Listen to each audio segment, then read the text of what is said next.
karo gol yet kön. Iskore camera jor shift. Evet. Selamünaleyküm arkadaşlar. Akşam bakalım link forward.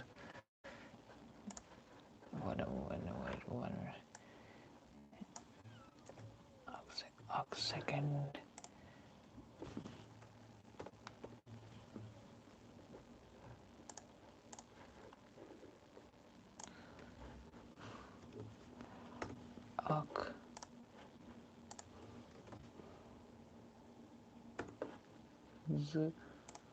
And then last one.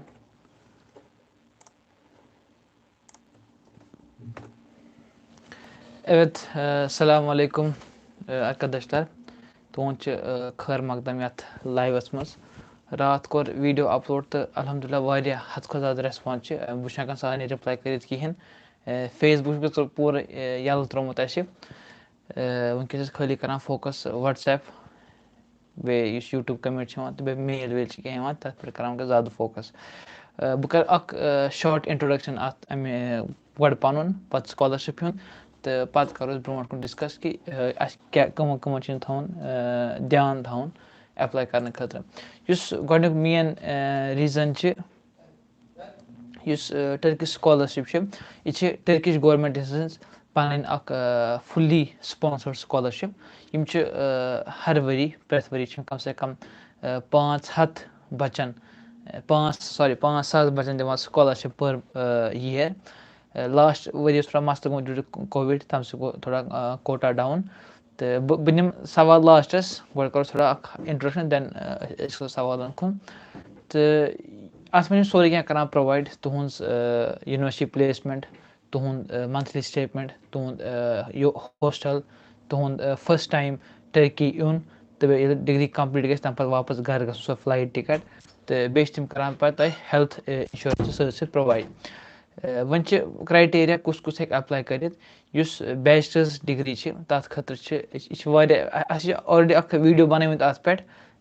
पत्म वरी पे video तो मगर वारिया student तम direct करान message same question बह हेका reply कर बह हेका यह कर बह हेका कर बह तुम खतर करान गुजर कि तुम वो गो आवाज ना कहें आवाज़ आ रही है एक बंदे को आवाज़ नहीं आ रही है जैद मोहम्मद को मेरी आवाज़ नहीं आ रही है तो अगर आवाज़ आ रही है तो आप जैसा हाँ फिर ठीक तो इसलिए अगर तुम कह सवाल तुम करो गो कोशिश बह वन तुम प्रेन लाइव तम 2 घंटे 3 घंटे लाइव तो मगर short video 3 minute 5 minute video तम बेसिक वीडियो अगर तम वो तुम गो थॉट्स क्लियर तो तम पे अगर तुम सवाल करो तो हेको पन टाइम इफेक्टिवली यूज कर कम से कम वनुक तान कोर मे कम से कम मोर देन 600 मैसेजन जवाब चाहे तो व्हाट्सएप चाहे सो कमेंट्स तो चाहे सो सोन फेसबुक तो टोटली क्या फेसबुक पूर कल पे रश तो यह स्कॉलरशिप करान प्रोवाइड वन अत क्राइटेरिया अम ब्रो डिस्कस करान क्राइटेरिया क्या क्राइटेरिया मन वन बैचलर्स खतर अगर तुम 21 years old not more than that one one come I am 18 years old obviously you can apply but 21 worry खुद ज़्यादा बोड़ सो हेक बैचलर्स खतर अप्लाई करित कह बे अगर तुम आम कह कोर्स तुम हेकान तथ खतर 70% इन योर 12th अगर तुम 12th में 70% तो तुम हेकु अप्लाई करित मगर अगर तुम MBBS खतर अप्लाई कर MBBS नर्सिंग मेडिकल फील्ड ये वन तुम तथ खतर कम से कम 90+% 12th मज स्टिल इफ बह कर सारे रिकमेंड मे अम ब्रो वीडियो बनमत अगर तुम 90% एंड तुम कर MBBS खतर सिलेक्ट मेन राय तुम मे करो MBBS खतर अप्लाई क्या MBBS highly highly highly saturated अत कम सिलेक्शन गसान if you want to study then तुम हेकु आराम सान बे कह कोर्स अप्लाई कर क्या MBBS मुश्किल मे स्टूडेंट कर मैसेज पत्म वरी पे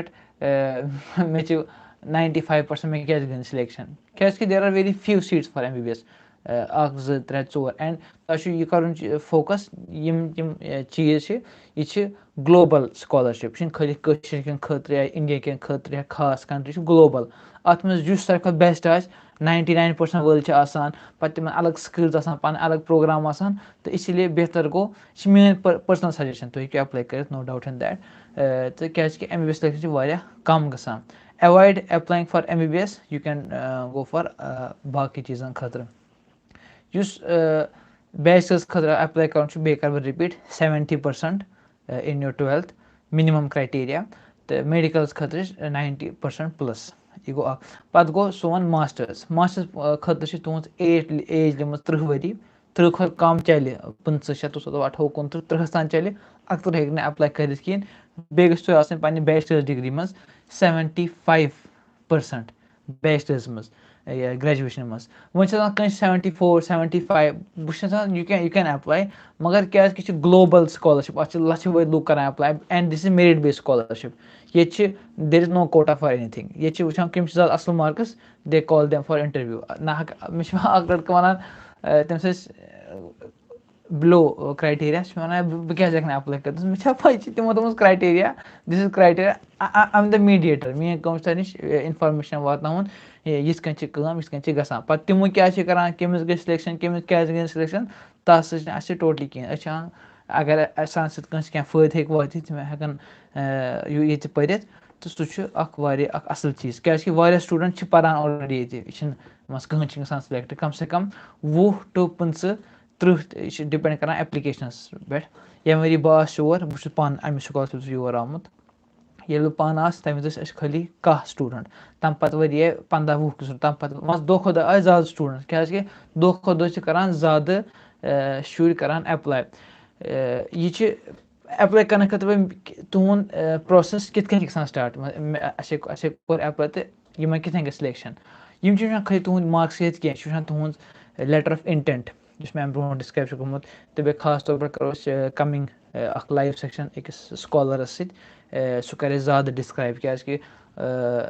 دَپان ییٚلہِ کانٛہہ نَفر آسہِ پنٛنِس کامَس منٛز پنٛنِس فیٖلڈَس منٛز مٲہِر تِمن سۭتۍ گژھِ کَرُن مَشوَر تَتھ چیٖزَن خٲطرٕ تہٕ مےٚ چھِ أکِس نَفرَس سۭتۍ کَتھ چَلان اِنشاء اللہ اگر تِم فرٛی گٔے تہٕ أسۍ کَرو تِمَن سۭتۍ لیٹر آف اِنٹٮ۪نٹ تہٕ بیٚیہِ SOP تہٕ بیٚیہِ لیٹر آف رِکَمنڈیشَن یِم کِتھ کٔنۍ چھِ بَناوٕنۍ یِمَن چھِ کَم چیٖز خیال تھاوٕنۍ کیٛاہ سُہ اوس پانہٕ اَکھ ٹٔرکِش سکالر سٹوٗڈَنٛٹ وٕنکٮ۪س چھُ سُہ فرٛانٛسَس منٛز پَنٕنۍ پوسٹ ڈاک کَران کَنٹِنیوٗ تہٕ کیٛازِکہِ تِمَن چھِ ایٚکٕسپیٖریَنٕس اَتھ منٛز زیادٕ تہٕ أسۍ کَرو کوٗشِش تِم تہِ کَرَن اَسہِ پَنٕنۍ نالیج شِیَر یُس لیٹر آف اِنٹٮ۪نٹ چھِ اَتھ منٛز چھِ ساروی کھۄتہٕ مین چھِ یِہوے یِم چھِ مان ژٕ تُہۍ کٔرِو اگر أسۍ برٛیک کَرو 60% for your marks 30% for letter of اِنٹٮ۪نٹ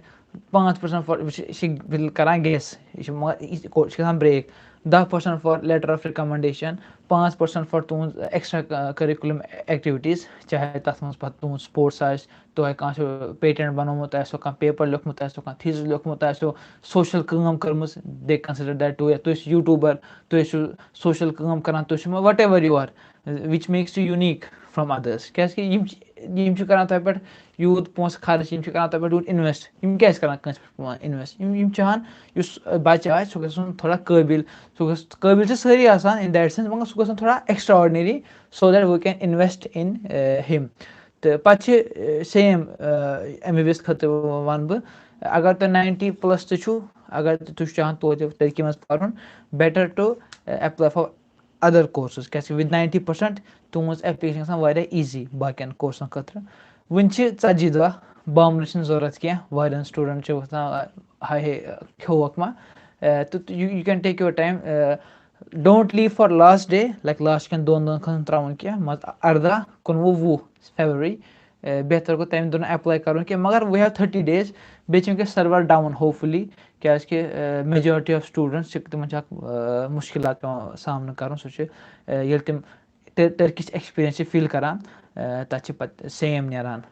please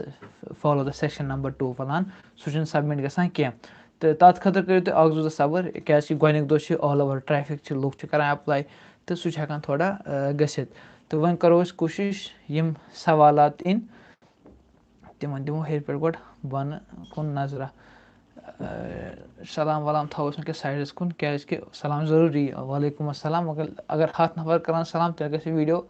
ज़्यादा लेंथी तो यु ज़्यादा लेंथी वीडियो पे कहन चाहान तथ ब्रोट कुन पे वुचन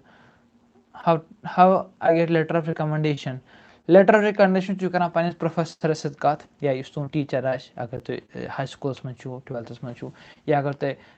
यूनिवर्सिटी मज पन ग्रेजुएशन कंप्लीट कर्म तुम तथ मज तुम करान तमस सत सर मे दिव लेटर ऑफ रिकमेंडेशन इवन तुम हेकू मे मैसेज कर मे कर वारियन कर फॉरवर्ड लेटर ऑफ रिकमेंडेशन तो लेटर ऑफ इंटेंट ते सह सैंपल तुम लिखो सेम पे लगे तमो पाई सपोज 200 कर्मुत एप्लाई लगभग दनवन हतन same letter of intent same letter of recommendation सह गसन क्या खाली सन सैंपल मत हाउ टू राइट वारियन पाई फॉर्मेट क्या कमन चीज लेखन लेखान बह हालत खराब ये कोविड सह लेटर ऑफ इंटेंट क्या बेहतर गो पन पान इंट्रोड्यूस कर अवे कर सैंपल प्रोवाइड नत अगर 200 नफर लेखन सर letter of recommendation letter of intent सह ग ओवरऑल प्रॉब्लम सारे खतर मेडिकोस अस्सलाम वालेकुम भाई मेरे को 88% है 12th में could I apply for MBBS time यह गोडनिक सवाल you can not apply for MBBS even अगर तो 92 तो करो अप्लाई कहें I hope you next question तम different love from Kashmir when will video start चलान starting message sir my DB 7 मेरा हो जाएगा क्या सर तो date of birth 97 slave of Allah तह कत खतर अप्लाई कर अगर तुम अप्लाई कर मास्टर्स खतर तेल हेकू तुम अप्लाई कर but if you are trying to apply for bachelors तुम हेकू अप्लाई कर क्या 11 वरी क्राइटेरिया 97 गो वनकस 15 वोर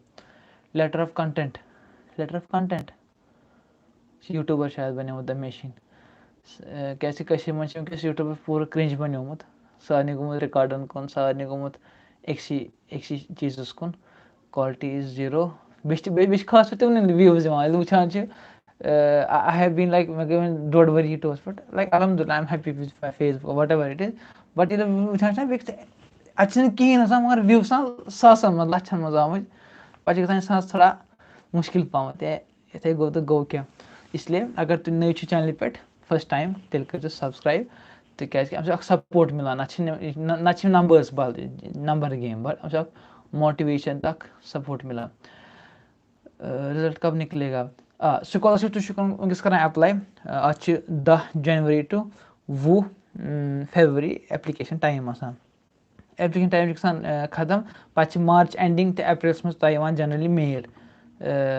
या ये तो positive mail congratulations you have been selected for the second round your interview will be at this time फलान interview या ये तो मेल we regret तुम गई सिलेक्ट कहें we wish you all the best फलान तो जनरली अप्रैलस मज ब्याक इंपॉर्टेंट चीज़ अगर तुम पान वनकस पान पन डिग्री कंप्लीट करने तो तुम गो डिग्री कंप्लीट जुलाईस तान अगस्तस तान तुम हेकू तेल अप्लाई कर वारिया बच्चे सपोज CBSE स्टूडेंट या तम डिग्री कंप्लीट तम सेमिस्टर बचोमुत अत रूल अगर तुम डिग्री गस complete before August this year तुम हेकू आराम सान अप्लाई कर इफ नॉट तेल गो कर बेटर लक नेक्स्ट टाइम बेन पासपोर्ट कहें पासपोर्ट वनकस जरूरी क्या अगर you are selected for interview then you have to show passport at interview कौन सी यूनिवर्सिटी ऐड करनी चाहिए जिसमें प्रोबेबिलिटी ज़्यादा होगी तथ यूनिवर्सिटी ऐड करने खतर वीडियो बनावन असली पान थोड़ा हेवी आवरिया यूनिवर्सिटी खतर कर कोशिश तुम पन गो तुम क्या एप्लीकेशन सपोज तुम क्या मेरिट तुम कुछ मार्क्स तम करो तुम चूज सपोज अगर कह 70% and he choosing the best university in Turkey obvious तमिस मिल स्कॉलरशिप कहें 70% ये बेस्ट तम 90-95% रिक्वायरमेंट तम हेवी कल यूनिवर्सिटी पे वन IITs NITs भी तो तिमन खतर तुम क्या level don't jump for higher result कब निकलेगा ये वोन कौन सी यूनिवर्सिटी ये वोन एग्ज़ाम सर एग्ज़ाम कौन से देने हैं एग्ज़ाम मीर मुफसिल अत मन कहन एग्ज़ाम इस जस्ट तुम कर डॉक्यूमेंट अपलोड तो तुम पे सिलेक्ट या कॉल फॉर इंटरव्यू जायद से बोजनी क्या MBBS स्कॉलरशिप के लिए 12th में 90% ज़रूरी है? एग्जैक्टली रियान मलिक अख ज़रूरी टू अप्लाई बट बहुत वन अगेन कर रिपीट अगर तुम 94 तो 92 तो तो मा कर MBBS खतर अप्लाई क्या तुम हेकू एट द सेम टाइम ब्या कोर्स खतर अप्लाई कर बे तुज प्रोबेबिलिटी ऑफ सिलेक्शन आज ज़्यादा as compare to MBBS. Yes sir, as far as I know वस खाली कम से कम 30-40 स्टूडेंट ये बेली टर्की मज तस मज खाली MBBS. अब से आइडिया. यस आ रही है हाँ आ रही है. यस यू आर डेबल. Yes can I apply for master archaeology please tell me full procedure. ये सवाल असली आसान तुम गो वेबसाइट पे अगर तुम कोर्स वुचन तक ना कोर्सन लिस्ट कुस कुस कोर्स कर प्रोवाइड क्या मज पतम वरिस कोर्स वनकस हेकान तम थोड़ा चेंज गमत नई तो तुम हेकू अप्लाई कर अगर तुम क्राइटेरिया मैच करान सो 75% मास्टर्स खतर बे 30 years. यस आ रही है जी बिल्कुल आ रही है सर. वो जो कुछ जनरल इशू आ रहे हैं सु कर ताम गज ठीक तमिक पान मालूमात क्या अगर ये इशू पगह कंटिन्यू गो तो बह कर तिमन सत कॉन्टैक्ट कि अच्छी मसलन अगर क्या गोक ना सारे फ्लो तुम करो इमेजिन मे कम से कम 500+ मैसेज आम रात खल 5 बजे वीडियो लग 54 घंटन मज खतरनाक ट्रैफिक तो ताबाल बाकी कंट्रीज चाहे पाकिस्तान इंडिया अफगानिस्तान बांग्लादेश अफ्रीक मुल्क अमरीक मुल्क ऑल ओवर द ग्लोब बे गो अक टाइम गो यल सेम प्रॉब्लम पे लास्ट कन 2-3 दुहन तमें पे सिस्टम सर्वर जाम तुम पे पन फॉर्म अप्लाई कर कहें इसलिए गो बेहतर मज दरमियानी कर दपान हर कुन चीज़ गो दरमियानी गो बेहतर हर कुन चीज़. मैंने सबमिट किया था सर नहीं हो रहा. बे फॉर्मेट 2 चीज़ गो बनान पन एप्लिकेशन पन प्रोफाइल बनान फैमिली डिटेल एजुकेशन डिटेल पन डिटेल लैंग्वेज डिटेल अगर तुम कह एग्जाम दून तमिच डिटेल सह गो तम पे ग असली स्टार्ट. मे बसान अगर मे बासो बह हेक अत पे नो वीडियो बन how to apply with new features कि तम पे ग ब्या सेक्शन पे कर अप्लाई आई कन्फर्म पे खा letter of recommendation letter of intent बे कर यूनिवर्सिटी सिलेक्ट सह अलग अत असली स्टेप गो पन अकाउंट बनान ब्या गो पे अप्लाई कर. मैंने डिप्लोमा किया थी अगर आपने बे ब्या चीज़ अगर मैं वनकस लगभग 500 पेठ मैसेज आए तम मन मैसेज तम सान सलाम अलैकुम पे जवाब यप मुश्किल वोतमुत अत स्क्रॉल करान कमिस रिप्लाई कर इसलिए अगर तुम मैसेज तुम लिखो पूर बॉडी बह पे योर कह सलाम अलैकुम पे आप कैसे हो पे delay let it be a proper like mail लिख मे खबर क्या लिख मेल सो मज पे मेल ज़्यादा महंगा तुलान लेखन रिप्लाई प्यार इसलिए थोड़ा करो शॉर्ट अगर तुम मैसेज करान सन कोशिश करो सारे रिप्लाई अगर कस लेट ग मगर रिप्लाई करान फेसबुक रोस्तुई अगर कस फेसबुक मैसेज कोर्मुत तथ रिप्लाई मिलो कहें क्या वनकस हद ज़्यादा ट्रैफिक तथ इंसान कूप अप कर कहें फेसबुक पे वनकस तो मगर इंस्टाग्राम व्हाट्सएप तो बे यूट्यूब कमेंट खास कर यूट्यूब कमेंट पे फोकस तो बह कर सारे सजेस्ट तम कर कमेंटो थ्रू बे फोन सोद इवन आई होप कि फोन यी कह वन कर कत वन 2-3 फोन अननोन नंबर कर कॉल पे तमो थोड़ा क्या इन ओवरऑल थोड़ा problem general skill one skills problem short exam क्या थोड़ा डिमोटिवेट कर यार मैंने एक मैसेज सलाम अलैकुम मैं वालेकुम रिप्लाई करान सह तम 5 मिनट मज 5 मिनट क्या 5 सेकंड मज 5-6 मैसेज अरे वह लेखन हार्डली 1 मिनट गोमुत. चीज़ थोड़ा इंसान पता किस लैंग्वेज में पढ़ाई होती है यूनिवर्सिटी में. लैंग्वेज दोनवे टर्किश इंग्लिश ती मगर इंग्लिश जनरल तम मंगान पे सर्टिफिकेट तय टोफल इलिश क्या तगान इंग्लिश लैंग्वेज बे तुम अगर योर तुम तोत अकिस वरिस कुन हालतन मज फ्री टर्किश लैंग्वेज कोर्स पे हेचुन बच्चे पान तिमन पाई इवन अगर तुहद कोर्स इंग्लिश पे या बेकुन लैंग्वेज मज नॉट इन टर्किश तो पे तोते टर्किश हेचुन क्या ये लुकन तगान टर्किश कहें तो पे प्रॉब्लम थोड़ा इस्तांबुल से बर्ड सिटी तक हे इंसान थोड़ा सर्वाइव कर without Turkish but in other stage you can't survive without knowing Turkish language. Keep please provide letter of you should help plain comment boza. Well, I want to know about a course eligibility criteria, what course they offer, and I have 88% overall in PCBN DOB because I'm basic ये कर गो क्या अब उस पान CBSE student खबर के नो system best 5 best 3 दाचन should I consider best 3 or should I consider all India अलग सिस्टम आसान येल तुम एप्लाई चु करान तुम वुचान पान तुम करियो तक तिमन पान सर्टिफिकेट पेश तुम तथ पे नोट लिखान क्या प्लीज कंसिडर बेस्ट 5 तो तथान यह तथ लिखी ती कंसिडर कर तथ अगर मज 5 subject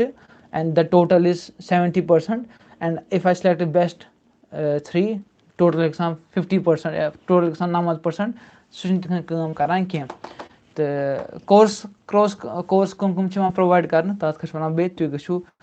Turkish book selection website पे तुम हेकु तत कम कोर्स तुम हेकु तुम आराम सा वुचित सर आई पास 2020 मज कर 12th पास कॉलेज कर join and I am in first semester ठीक तो हेकु तो अप्लाई कर अगर तुम क्राइटेरिया मीट छु करान 21 years below तो बे 70+ in 12th मोहम्मद चार इस्माइल आसान अवैध आसान बाजान आर्ट्स के लिए कोई स्कॉलरशिप सारे खत मेडिकल ते नॉन मेडिकल ते कॉमर्स ते आर्ट्स ते एवरीथिंग इज कंप्रेहेंसिव स्कॉलरशिप तो खाली अप्लाई कर बुझ रीजे वाई तुर्की की कोई भी यूनिवर्सिटी MCA रिकॉग्निज नहीं है how can we apply for MBBS then कोई भी नहीं है क्या मे वन ब्रोट we have someone student who studying in Turkey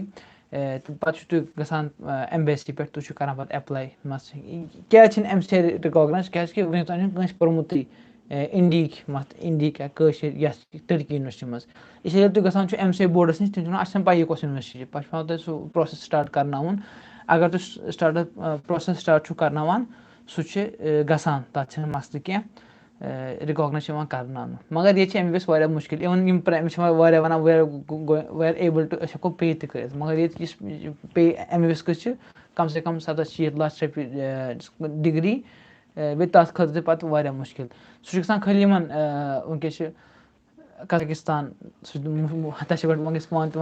रल दल गोमुत कजाकिस्तान किर्गिस्तान बांग्लादेश पे सह फेमस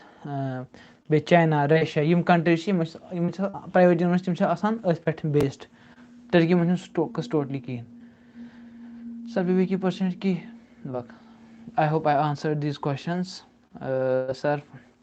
फॉर्म सबमिट कहाँ से कर सकते हैं ये बह वीडियो लिंक दित डिस्क्रिप्शन में सारे लिंक दित how to apply scholarship link या स्टडी इन टर्की लिंक सोरे क्या लिंक मगर लुकन we don't care about description box in general for all videos not मान वीडियो खतर कह वीडियो लुक वुचन अम क्या डिस्क्रिप्शन मज तो डिस्क्रिप्शन सारे लिंक दित अगर तुम तथ मज वुचान तथ इवन मे कर पान लगभग 10 नफर link send where to apply वन अगर तुम लिंक कर सेंड तम अत कर पन वीडियो प्रमोट पलान पे डायमेंशन मज सोचुन नसान लिंक सारे मज क्या मगर यम तुम वीडियो पे पन डिस्क्रिप्शन कमेंट्स पे तम सारे लिंक दित कहन लिंको वर अप्लाई कैसे करना है provide any link so we can आयत जहांगीर ठीक है I will provide link after the video complete बह कर अम डिस्क्रिप्शन में link add tbbs.turkiyabursary.gov.tr main important point अगर तुम वुचान स्कॉलरशिप लिखान गूगल्स में टर्किश वारिया fake website .gov.tr important .gov गो गवर्नमेंट .tr गो टर्किश गवर्नमेंट इंडिया में .go.in गवर्नमेंट वेबसाइट खत ती .gov.tr फेक यूनिवर्सिटी या फेक वेबसाइट पर गजो क्या तो and is totally free of cost apply कर हाँ वो क्या service provider I don't know Kashmir में ना تُہۍ چھِو گژھان تِمن نِش تِم چھِ کران تۄہہِ form fill and they can ask for their charges سُہ چھُ الگ کَتھ تِمن تۄہہِ کیٛاہ اوس انڈرسٹینڈِنٛگ اوٚوَرآل چھُ سُہ فرٛی بھائی آپ کیسے سر جب سِلیکٹ ہوتا ہے تو انٹرویو میں کیٛاہ پوٗچھتے ہے یہِ گوٚو یہِ چھِ واریاہ اَتھ چھِ واریاہ سُلیُک سوال تہٕ مگر تِم چھِ تۄہہِ پِرٛژھان 2-3 سوال سیم اکھ تُہُنٛد لیٹر آف اِنٹٮ۪نٹ مان ژٕ کینٛہہ تَتھ منٛز مان ژٕ کیٛاہ چھِ پٕلان آفٹر کَمپلیٖٹِنٛگ یور ڈِگری ژٕ کیٛاہ چھُ چاہان یہِ کورس پَرُن بیٚیہِ پِرٛژھُن تۄہہِ پَتہٕ تۄہہِ کینٛہہ فیٖلڈ رِلیٹِڈ سوال سپوز اگر تۄہہِ اِنجیٖنِنٛگ چھُ تۄہہِ پِرٛژھنو اِنجیٖنِنٛگ اگر تۄہہِ ڈاکٹر تۄہہِ پِرٛژھنو وایرَس کیٛازِ مےٚ اوس ریٖسٮ۪نٛٹلی اکھ قریٖبی دوس اکھ تِمو اوس کوٚرمُت ایم بی بی ایس خٲطرٕ ایپلاے اِوٕن دو مےٚ اوس ووٚنمُت تٔمِس ژٕ مہ کَر apply M B B S خٲطرٕ کَر بیٚیہِ کُنہِ خٲطرٕ ایپلاے تہٕ مگر بہٕ چھُس گژھان اَسہِ چھِ کٲنٛسہِ اکھ چیٖز اگر کٲنٛسہِ چھِ وَنان مہ کَر تٔمِس گوٚو خبر کیٛاہ اِنسان نہٕ میون خۄش شاید کِہیٖنۍ تہٕ اِوٕن ایپلاے اِوٕن مےٚ کوٚر پانہٕ پٔرسنٔلی ایپلاے تٔمِس خٲطرٕ سورُے کینٛہہ گوٚو سیٹ تہٕ اِوٕن اِنٹرویو کال تہِ آیہِ نَتہٕ ایم بی بی ایس خٲطرٕ اِنٹرویو کال یِن چھِ واریاہ مُشکل تٔمِس آیہِ اِنٹرویو کال تہٕ پَتہٕ پِرٛژھُکھ تٔمِس اِنٹرویوَس منٛز یِہوے وایرَس کیٛازِ تٔمِس اوس وایرَس گوٚمُت درٛامُت وایرَس کیٛاہ چھِ یہِ کِتھ کٔنۍ چھِ پھٔہلان اَتھ کیٛاہ چھِ گژھان پھلان but he was not selected دو اِسلیے مےٚ چھِ personal experience M B B S چھِ واریاہ مُشکل don't waste your chance for the sake of getting selection in M B B S which is very difficult sir अगर 12th में percentage कम होगी और ग्रेजुएशन में अच्छी परसेंट होंगी तो हूँ एप्लाई करें तो एप्लाई करें इवन कहीं आसान रिजल्ट द्रामुत अमि ब्रोट वो सह तो एप्लाई कर रिजल्ट इज नॉट इम्पॉर्टेंट क्या वुचान तुम प्रीवियस सेमिस्टर वह कित एप्लाई कर करान फिल तथा पत् ग्रेजुएट वारे पाई वारे पाई बस वन तिम खतर पाई कहें ग्रेजुएट मतलब गो पास तुम कर डिग्री कंप्लीट ग्रेजुएटेड ब्या गो कंटिन्यू मतलब तुम वन डिग्री पारान गो अगर तुम पारान तो अगर तुम ना ग्रेजुएटेड तुम मंगान पत् तुम कर करो स्टार्ट तुम कर मकलो तुम कत्या मार्क्स ٲسِو क्या तुम वन मे कोर पास अगर तुम हेकान कंटिन्यू तुम पे एंड डेट मंगान कह तुम मंगान स्टार्टिंग डेट बे मंगान पे प्रीवियस वन हूँ transcript marks card on that basis तम करान चेक क्या रूल अगर अक बच्चे टोटल ये 8 सेमिस्टर असान शायद 6 सेमिस्टर अगर अमिस 6 सेमिस्टर सपोज 80% गो यह ठीक बच्चे वन कह बच्चे अम 6 सेमिस्टरन 60% 50% 40% फलान इवन अगर सह ग्रेजुएट गि तिमन पाई यह हेक् ज्यादा हेर लमित कह सर फॉर्म कहाँ से सबमिट करना है लिंक बाकी वीडियो में बाकी tbbs.nokta turkish scholarship.gov.tr तो गूगल कर what about married people is there any special quota for them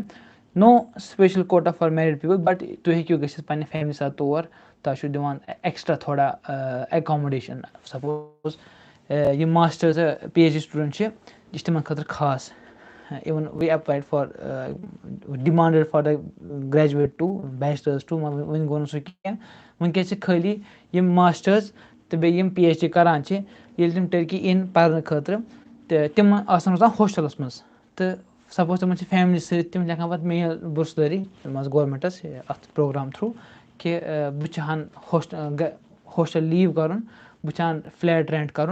मे करो थोड़ा सपोर्ट तुम पे करान मंथली 900 700 क्या तान लिरा करान तो मंथली तो एक्स्ट्रा पे अ गो तुम पे 1800 यम तुम मिलान प्लस 700 फॉर रेंट सह ज़्यादा फर्क पेवान क्या रेंट को थोड़ा दर्जी पहमत मगर still you can leave with your family sir BBA के लिए कितना परसेंटेज चाहिए 12th में 70% खाली MBBS खतर 90% मे टाइम वो टाइम गो 40 गो यम क्वेश्चन गई सॉल्व वारिया सर अगर 12th में परसेंटेज कम होगी और ग्रेजुएशन में अच्छे होंगे यू कैन अप्लाई प्रेनी सवाल पकान वापस सर सिलेक्ट हो जाते तो इंटरव्यू वन में शायद वापस गसान वारिया bro I have done BTech CSC now तुम हेक्यू अप्लाई कर sir I have 85 in 12th I have second 80 can I apply BDS मुश्किल गो MBBS though target 97 to 99 BDS मो तुम 94 to 96 क्या highly competitive sir please talk about MBBS and its and is it tough to do MBBS in Turkish language? थोड़ा मुश्किल छ गसान Turkish language मज पारुन starting मज, but once तु छु गसान adjust तो छ मिलन अख ये दोस्त या ये teacher तिमन थोड़ा English तगान फलान तो तु छु हकान cope up करित. Suppose बच पान पान Turkish language मज starting मज उस कोड वारिया मुश्किल गसान गोडनुक अख वरी पत ये तो छु गसान आदत छु गसान आदत छु सोरे पान Turkish पट इवन बोसुस रात 12 तान लोकन दिवान रिप्लाई 12 to 3 दोस बरस बनाओ गोड पन असाइनमेंट सो Turkish पटी तो इंसान हेचान depending on your skills language is not a great deal. Sir MBBS के बारे में बोला सचिन इलेक्ट्रिकल PhD यूनिवर्सिटी तो इंशाल्लाह युस यूनिवर्सिटी कोस यूनिवर्सिटी क्या अब या कॉल खबर कैन अननोन नंबर सुबह आ में 6 बजे फोन ऑल द टर्की ती थोड़ा 2 घंटे फर्क मतलब वो 8:30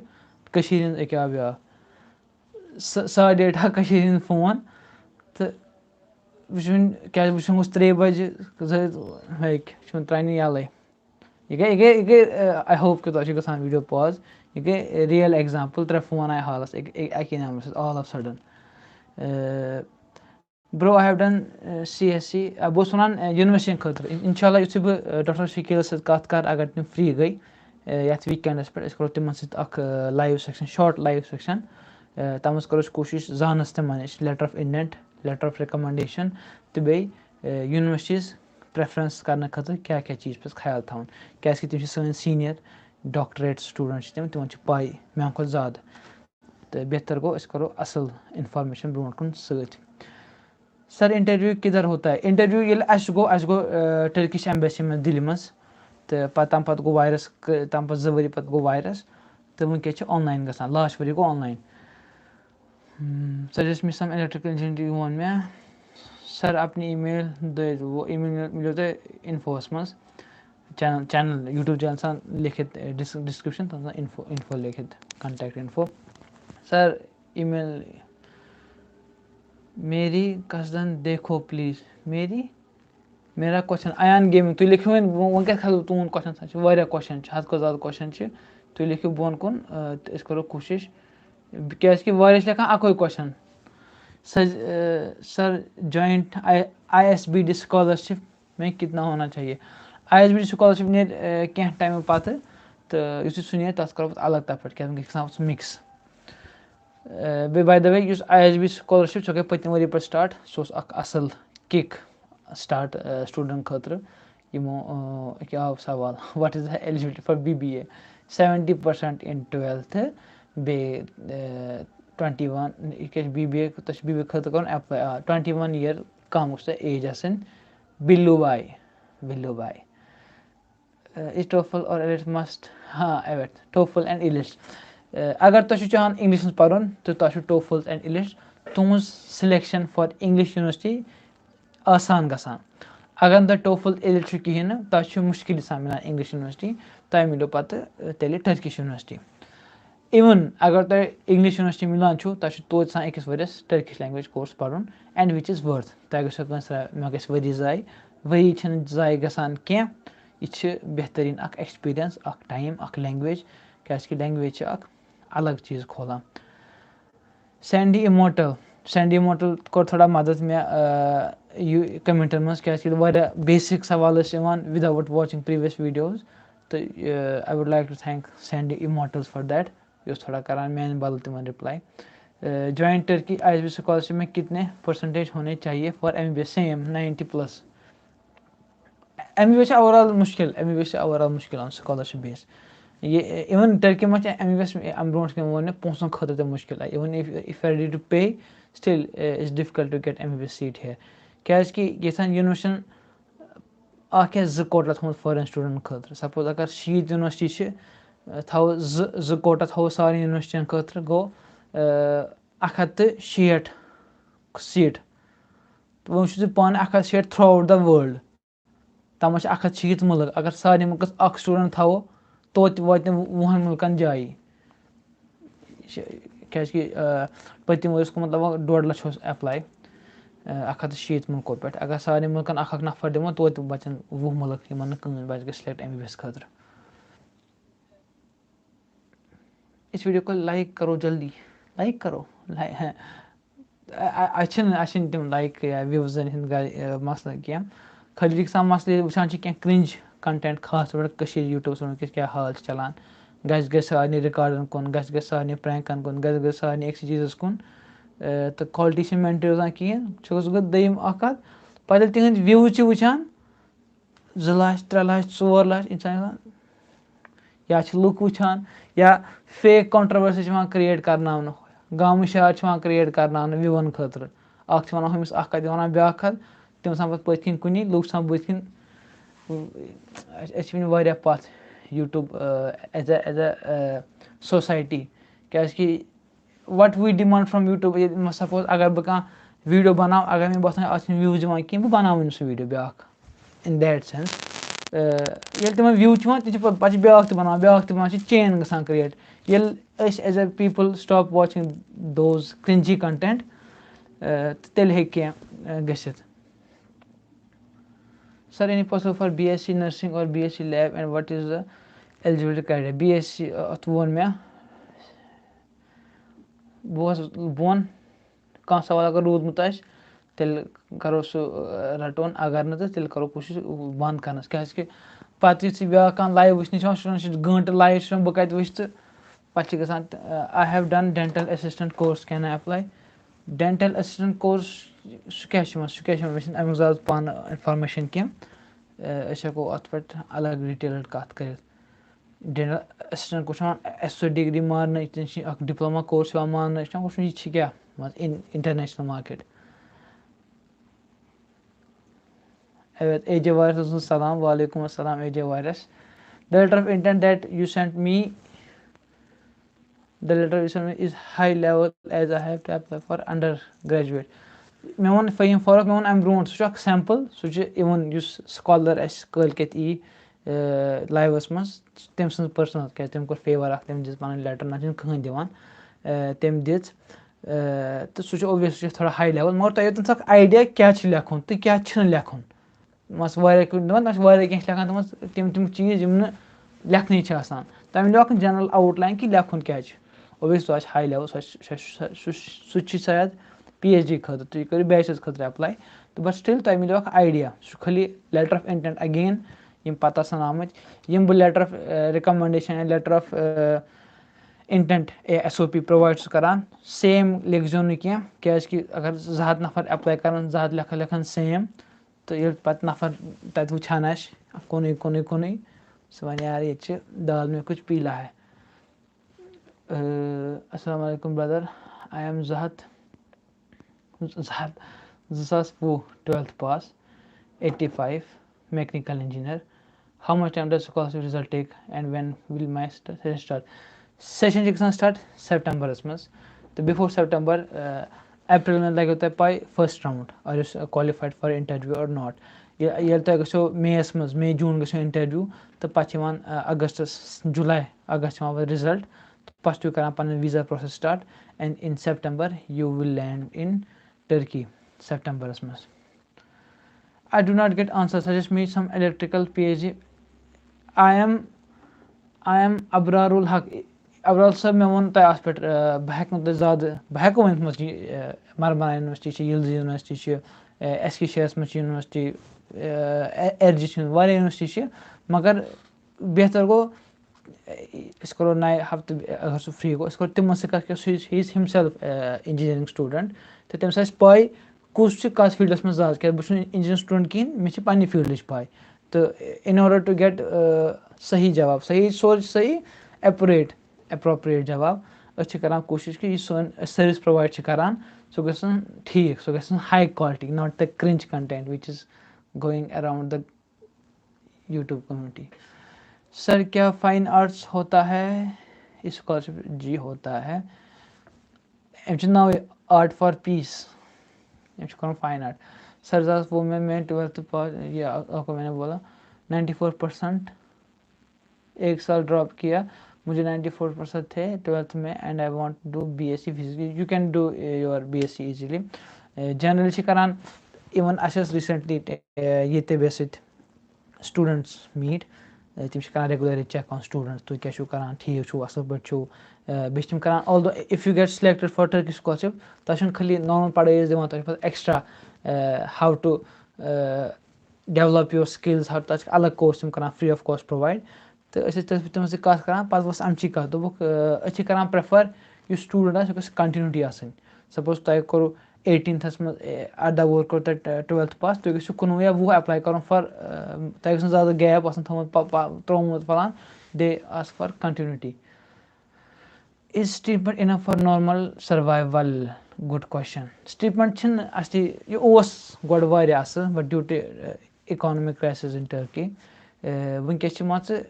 اینڈ ٹُو اینڈ اور مے بی تۄہہِ پیٚنو 5-6 ساس اِنڈین کَرَنسی ایٚکٕسٹرا ضوٚرَتھ کیٛازِکہِ تَتھ چھِ اَصٕل ویلیوٗ یِوان وٕنکیٚس ٹٔرکی منٛز ڈِپٮ۪نٛڈِنٛگ آن یور سِٹی کیٛاہ سِٹی چھِ واریاہ اِمپاٹَنٛٹ سَپوز اگر تُہۍ سرینگرَس منٛز چھُ اَتھ چھِ اَکھ خرچہِ اگر تُہۍ بارہمولاہَس منٛز چھُ اَتھ چھِ بیٛاکھ خرچہِ اگر اِسلام آبادَس منٛز اَتھ چھُ بیٛاکھ خرچہِ تہٕ سُہ چھُ کَران ڈِپٮ۪نٛڈ سِٹی پٮ۪ٹھ تہِ بٹ اگر تُہۍ کٔشیٖرِ پٮ۪ٹھ $100 کوٗتاہ گوٚو سُہ گوٚو نہٕ وٕنکیٚس 7,000 رۄپیہِ سُہ گوٚو نہٕ کِہیٖنۍ بٹ سُہ $100 گوٚو ییٚتہِ واریاہ sir please repeat sir any possibility for B S C nursing اَویت بٹ واسوٗ اَویت یس یعنی ویٹنٔری چھِ کَرو بیٚیہِ ڈاوُن کیٛازِکہِ واریاہ کوسچن گژھان سِکِپ سر اِس کا ایٚگزام ہوتا ہے یا اِنٹرویو ہوتا ہے عامر نجار اَتھ چھِ گژھان اِنٹرویو یہِ چھِنا یِم چھِ بیسِک کوسچنٕز اگر مان اکھ اِنسان ویٖڈیو وٕچھِ 2-3 مِنٹ ویٖڈیو چھِ تَتھ بَچہِ واریاہ ٹایم تُہُنٛد تہِ تہٕ سون تہِ بیٚیہِ اگین وٕنکیٚس چھِ سٔروَر ڈاوُن مےٚ چھِنہٕ پاے یَلہٕ گوٚوا تہِ نہ وٕنکیٚس چھِ واریاہَن سٹوٗڈنٛٹ یِوان سیم پرٛابلِم یُس ٹٔرکِش ایٚکٕسپیٖریَنٕس سیٚکشَن چھِ آسان have you been to Turkey no how do you came to know about Turkish scholarship whatever you write there تَتھ چھِ یِوان خبر کیٛاہ سیٚکشَن 2 ایرَر تہٕ you can wait for that graduation percentage کتنی ہونی چاہیے 75 سر رِکمنڈیشن لیٹر پہ سکوٗل کِس ٹایم ضروٗری ہے سٹیمپ چھُنہٕ آسان ضروٗری کینٛہہ مگر اگر آسہِ تھوڑا اوتھٮ۪نٹِک بَنان نَتہٕ چھِنہٕ ضروٗری کینٛہہ کیٛازِ تُہۍ چھُو تَتھ منٛز دِوان پَتہٕ ٹیٖچَر سٕنٛز ڈِٹیل ٹیٖچَر سٕنٛز ای میل آی ڈی ٹیٖچَر سٕنٛز فون نمبر اگر تِمن چھُ باسان تِم چھِ ہٮ۪کان تِمن میل کٔرِتھ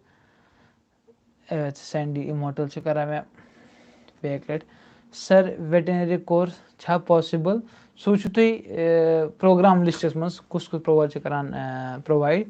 اِوٕن اَصلی آسان کٕلیر کٕلیر چھِ تُہۍ چھُو کَران ایپلاے تُہۍ چھُو کَران سورُے کینٛہہ اَپلوڈ تہٕ پَتہٕ چھُو کَران تُہۍ سکالرشِپ خٲطرٕ ایپلاے اَمہِ برونٛٹھ چھِ 2 چیٖز اَکھ گوٚو اٮ۪کاوُنٛٹ بَناوُن بیٛاکھ گوٚو سکالرشِپ خٲطرٕ ایپلاے کَرُن یُس سکالرشِپ خٲطرٕ ایپلاے چھِ کَرُن تَتھ چھِ کَران پَتہٕ پرٛٮ۪فرَنس لِسٹ تَتھ چھِ پَتہٕ تُہۍ کَران سِلیکٹ یوٗنیورسٹی پَتہٕ چھِ اَنان سیوٚد لِسٹ کُس کورس کیٛاہ ہر کینٛہہ چیٖز پَتہٕ یُس تۄہہِ چیٖز آسہِ نا سُے چھُ پرٛووایڈ گژھان اِسلیے تُہۍ کٔرِو ایپلاے تہٕ تۄہہِ لَگیو پَتہٕ تٔتی پاے ویٹنٔری چھا تِنہٕ کِہیٖنۍ چھِنہٕ what ever diploma student is the lateral entry چھِنہٕ ییٚتہِ کینٛہہ یُس تُہُنٛد ڈِپلوما چھِ سُہ چھُ گژھان کَنسِڈر ایز اَ 12th یَتھ أسۍ وَنان چھِ ایسوسیٹ ڈِگری تۄہہِ چھُ پَتہٕ توتہِ کَرُن ییٚتہِ بیچلَرس خٲطرٕ ایپلاے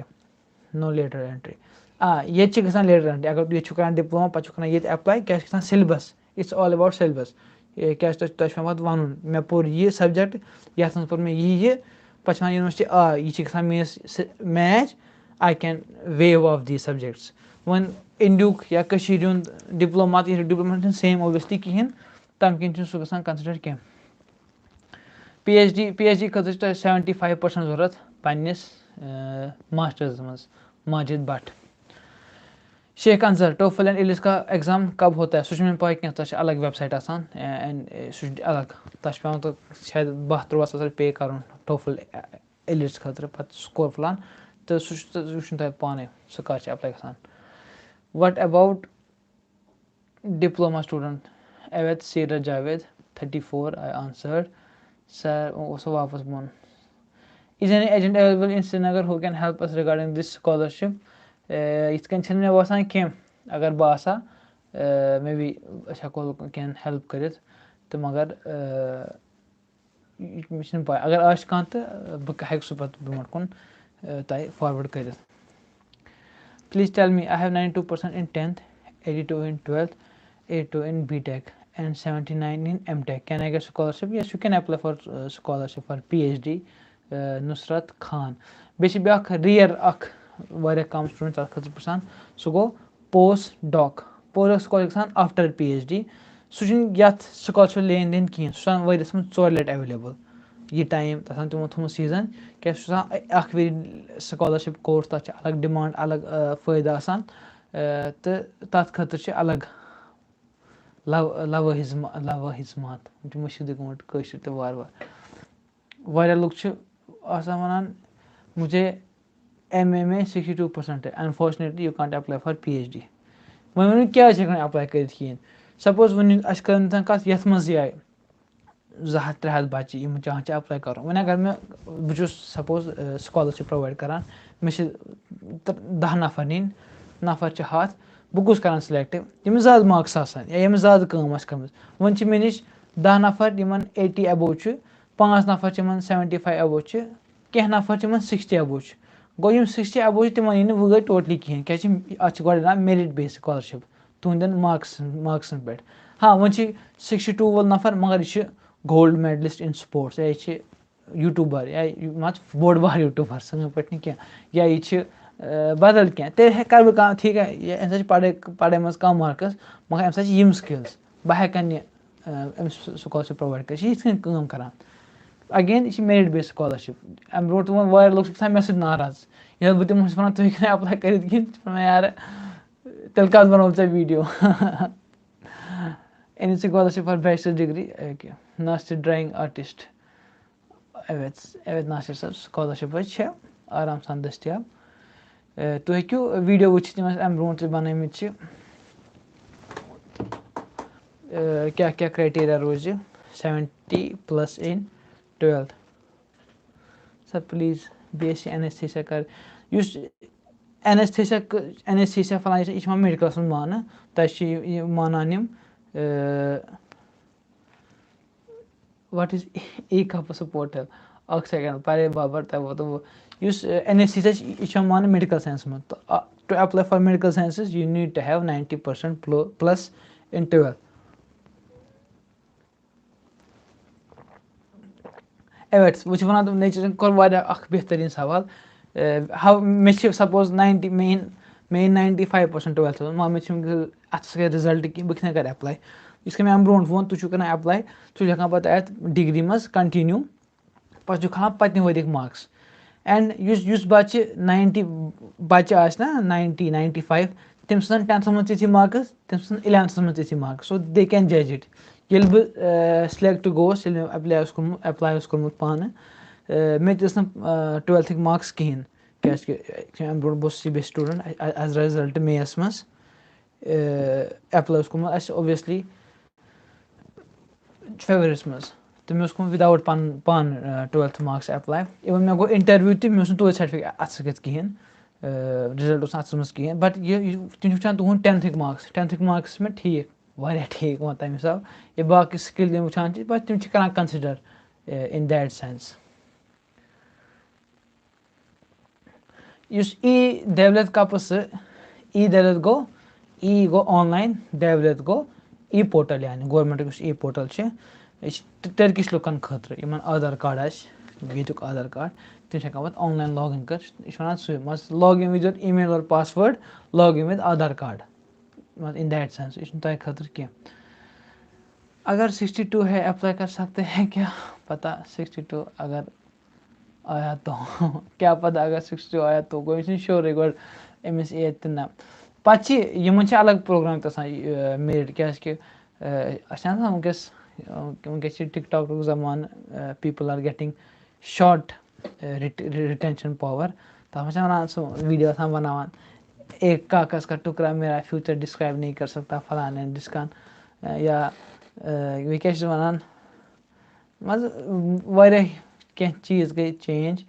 یِم نَگیٹِو وییَس کُن لیٖڈ چھِ کَران تام ایک کاغذ کا ٹُکڑا کَرِ نہٕ کینٛہہ مگر سٮ۪نزِبِلٹی چھِ اَکھ الگ چیٖز یُس نہٕ مارکٕس سٕنٛز پاے چھِنہٕ چَلان کِہیٖنۍ. ہاں مگر کینٛہہ بَچہِ چھِ ییٚلہِ تِم مٮ۪سیج چھِ کَران اِنسان چھِ گژھان دِل خۄش رِپلاے کَران تِم چھِ سلام کَران एंट्रेंस मज मैसेज खुश छ करन तथ मैसेज कन वुचित अड़ सान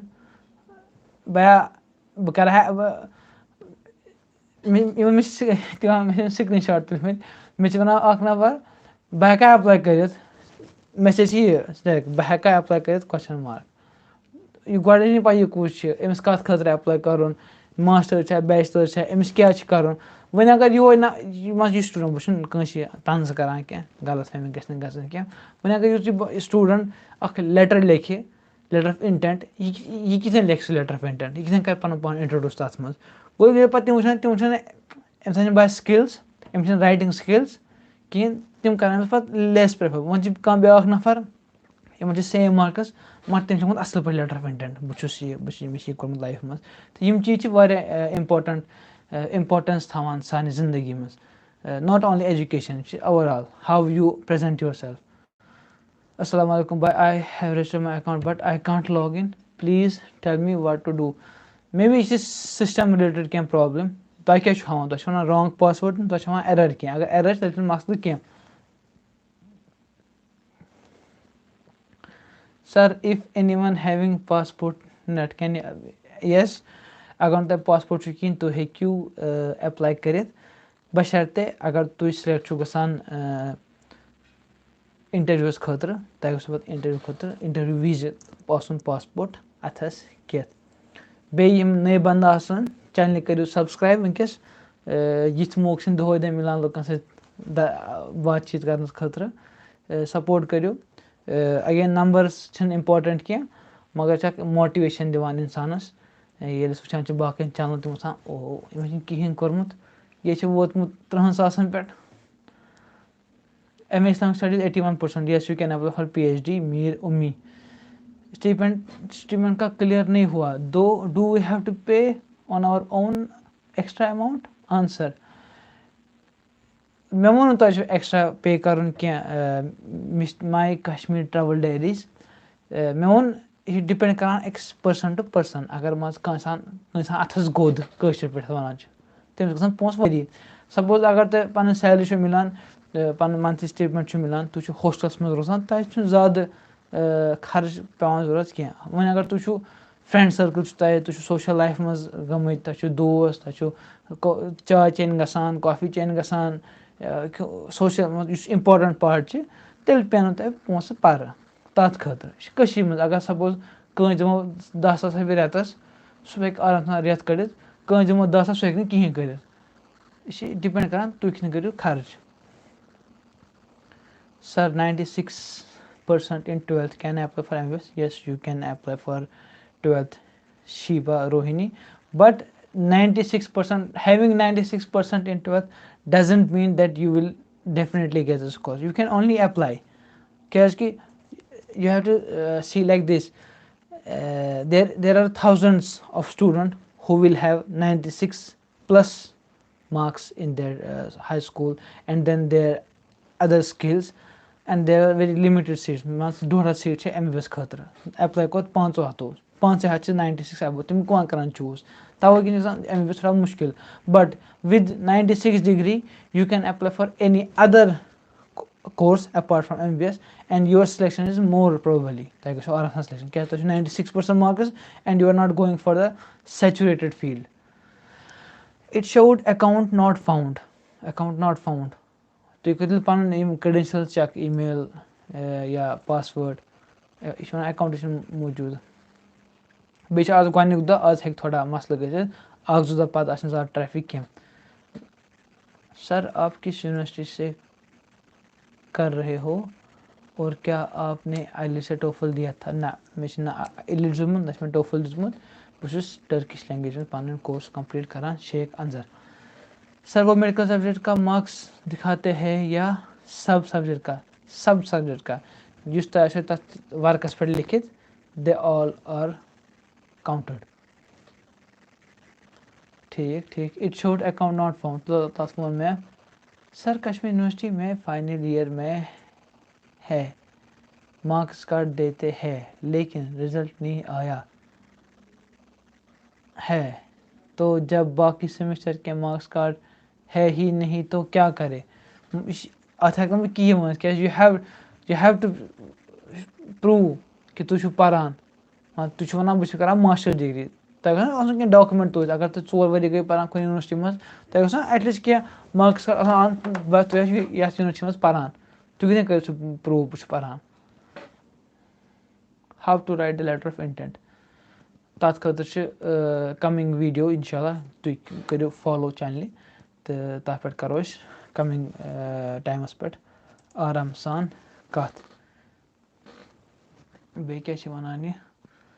pardon can you please provide the link for what link से अच्छी सारी वीडियो डिस्क्रिप्शन में दिख आसान तो हेकू वीडियो वुचित तुम बन डिस्क्रिप्शन दिख no need to watch videos तुम कर video promote you can just go to description तथ लिंक दिख अस्सलाम वालेकुम बाय अगर 85 प्रो प्लस एबो आसान 12th मंज मार्क्स हेको MBA खतर एप्लाई कर सेम क्वेश्चन ना तुम हेकू एप्लाई कर कह वन ना खाली रुद गए मे वोन अमिस ना चे एप्लाई कर जरूरी गए सर आए I am preventing them for applying although it's there criteria Mir मी लव यू फ्रॉम बारामूला ए वल्ला उम्मीद साहब या उम्मीद साहिबा उम्मीद लड़के तुमको एनीवेज शुक्रिया वर्ड्स वात सन कोशिश यूतन शुरन हेको तम वात यूत स्टूडेंट हेको वात तम तम वतन ताकि मज पाई कम कम मुश्किलात कोरोना शीन रूद पावरी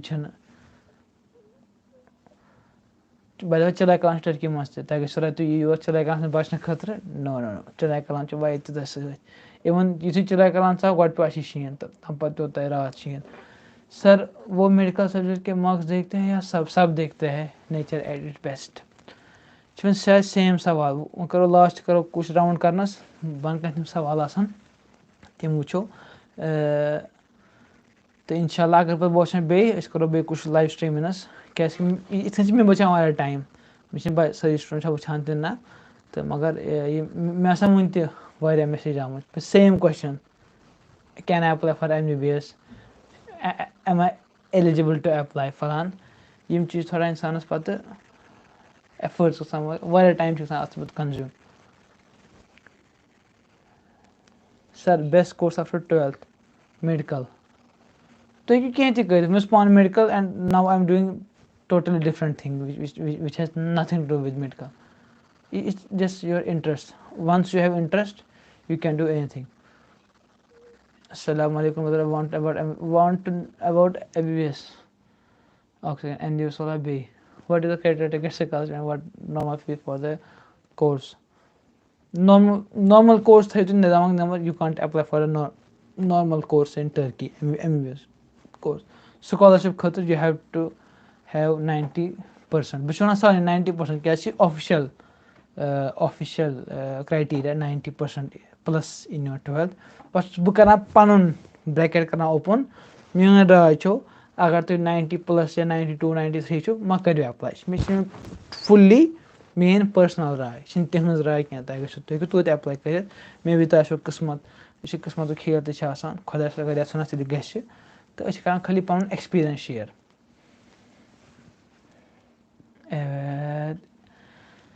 MSc प्रोग्राम होता है इसमें सारे प्रोग्राम होते हैं bachelors masters and PhD Ayesha Feroz तो अगर वारियन क्वेश्चन सॉल्व मगर अगर तुम वीडियो वह शेयर करो क्या तम को जवाब दित तम से बचना ब्रो टाइम इंटरव्यू में क्या पूछते हैं इंटरव्यू में जनरल पुछान बे पुछान पे फील्ड रिलेटेड या अप्लाई आसो कोमत tell me some tips on what actually they really want from an applicant from his application तुम चाहान स्मार्ट with असल मार्क्स नॉट हाई मार्क्स असल मार्क्स तुम लेटर ऑफ विजन तुम क्या चाहान यह कोर्स कर यह वारिया इंपॉर्टेंट सवाल अगर सपोज बस कह अगर आना तम 90% वो बच्चे 80% वो 2 बच्चे 80 बे 90 बट बह तमें सवाल क्या चाहान MBBS कर سُہ وَنہِ تورٕ ہے مےٚ چھِ شوق بہٕ اوسُس لۄکچار پٮ۪ٹھ ڈاکٹر بَنُن فلان اَتھ چھِ اَلگٕے کرٛیز وٕنکٮ۪س مارکیٹَس فلان ڈاکٹر بیٖنگ اے ڈاکٹر بیٚکِس وَنہٕ بہٕ ژٕ کیٛاہ چھُ سُہ چھِ مےٚ اکھ اَصٕل 80 وول سُہ چھِ مےٚ اکھ زبردست جواب بہٕ کَرَن پانہٕ 80 وول سِلٮ۪کٹ کیٛازِکہِ تی چھِ اَوَے چھِ یِم پِرٛژھان واے ٹٔرکی تُہۍ کیٛاہ چھُ چاہان ٹٔرکی منٛز پَرُن واے دِس کورس تُہۍ کیٛاہ چاہان یِہوے کورس پَرُن اِوٕن کینٛہَن چھِ پِرٛژھان سپوز تُہۍ ژایِو ایٚگزامپٕل تُہۍ ژایِو بیچلٲرٕز آف اِنٹَرنیشنَل رِلیشَنشِپ خٲطرٕ تُہۍ بیٖٹھِو اِنٹَروِوَس منٛز اِوٕن مےٚ تہِ پِرٛژھُکھ تہٕ تِم چھِ وَنان ژٕ چھُکھ واریاہ اَصٕل ژٕ کیٛازِ پَرَکھ یہِ کورس ژٕ پَر ژےٚ دِمو أسۍ یہِ کورس ژٕ پَر یہِ کورس سپوز ژےٚ دِمو أسۍ بی ٹیک ژٕ کیٛازِ کَرَکھ نہٕ بی ٹیک ژٕ کیٛازِ کَرَکھ اِنٹَرنیشنَل رِلیشَنشِپ اگر نفرَن ووٚن نہ ٹھیٖک چھُ بہٕ کَرٕ بی ٹیک تٔمِس کَران سیوٚد رِجَکٹ کیٛازِکہِ he is not focused on what he want to study گوٚو سُہ چھُ آوُر ڈَو أمِس چھُ ناو أمِس چھِنہٕ پَیی مےٚ کیٛاہ چھُ کَرُن بیٛاکھ گوٚو نہ سا سَر تُہُنٛد بی ٹیک 3 ایٖڈیٹ والا کا 3 ایٖڈیٹ ڈایلاگ آپ کی نوکری آپ کو میرا ایٹیٹیوٗڈ میرے پاس تُہُنٛد بی ٹیک گوٚو تۄہہِ مےٚ چھِ پَنُن شوق اِنٹَرنیشنَل رِلیشَنشِپ مےٚ چھِ کَرُن اِنٹَرنیشنَل رِلیشَنشِپٕے چھِ مےٚ کَرُن and they will definitely select you کیٛازِ دے وِل سُہ ایوِٹ یوٗ ہیو د پوٹینشَل تُہۍ چھُو چاہان دِل سۭتۍ یہِ کٲم کَرٕنۍ ناٹ د فیملی پریشَر مےٚ چھِ چاہان گَرِکۍ ڈاکٹر بَنُن اِنجیٖنَر بَنُن کیٛازِکہِ تِمَن روزِ اَکھ سماجَس منٛز اَکھ عزت ڈاکٹر صٲب سُنٛد مول حظ چھِ برو آی ایپلایڈ ؤرتھی bro I apply for P H D now please tell me how much chance are for selection selection chance چھِ کَران پوٗرٕ ڈِپٮ۪نٛڈ تُہٕنٛدِ ایپلِکیشنَس پٮ۪ٹھ مےٚ چھِنہٕ پَتہ تۄہہِ کیٛاہ لیکھوٗ تۄہہِ کیٛاہ چھُو کوٚرمُت تۄہہِ کٕم کٕم لینٛگویج چھو تہٕ اِن دیٹ سٮ۪نٕس بیٚیہِ یوٗت بَچہِ زیادٕ سِلیکٹ کَران تیوٗت گژھِ چانس اِنکرٛیٖز کٔشیٖرِ منٛز بہٕ چھُس وَنان اِن جَنرَل خبر کٔمۍ کوٚر مےٚ ایس ایم ایس أمِس ژھیٚنمٕتۍ رۄپیہِ اِنٹَرنیشنَل ایس ایم ایس کیٛاہ آو نفر چھِ کَران international S M S and message کیٛاہ چھِ وٕنی میسیج سلام علیکُم یہِ چھِ أمِس چھَنہٕ پَیی یہِ بیٛاکھ message I hope you are doing good وۄنۍ اگر أکسٕے میسیج منٛز لیکھان سورُے یِم چھِ کینٛہہ نارمَل اَسہِ سِکِلٕز لیک آوُٹ یہِ چھِنہ اَسہِ سٲنۍ غلطی کینٛہہ ایز اےٚ سٹوٗڈَنٛٹ یا ایز اےٚ سِسٹَم مان ژٕ اَسہِ درٛاوٕے نہٕ کانٛہہ یُس اَسہِ ہیٚچھناوِ ہے یِتھ کٔنۍ چھِ کَتھ کَرٕنۍ we always study on doctor تہٕ اِنجیٖنَر یا وَٹ ایٚوَر اِٹ اِز أسۍ چھِنہٕ منٛز سُہ سِکِل کِتھ کٔنۍ آے بیٛاکھ منٛز I have query regarding scholarship in Turkey السلام علیکُم کاردش علیکُم السلام کاردش لرم چھِنہٕ یِوان کینٛہہ کاردش لرم گٔے ماے برٛدٲرٕس لَر اِوٕن ریٖسنٛٹلی مۄکلو مےٚ پَنُن گۄڈنیُک ٹٔرکِش لینٛگویج کورس ختم کٔرِتھ 2 سٹوٗڈَنٛٹ ٲسۍ تِمَن ٲسۍ ٹٔرکِش لینٛگویج کلاسٕز دِوان تہٕ تِمو سۭتۍ گوٚو تھوڑا لَر گوٚو پٕلوٗرَل ایس کاردش there is no integrated course in Turkey Aasiya Feroz there is no integrated course in Turkey ییٚتہِ چھِ سیوٚد 4 ؤری ڈِگری بیچلٲرٕس 2 ؤری ماسٹٲرٕس تہٕ 3 پٕلَس پی ایچ ڈی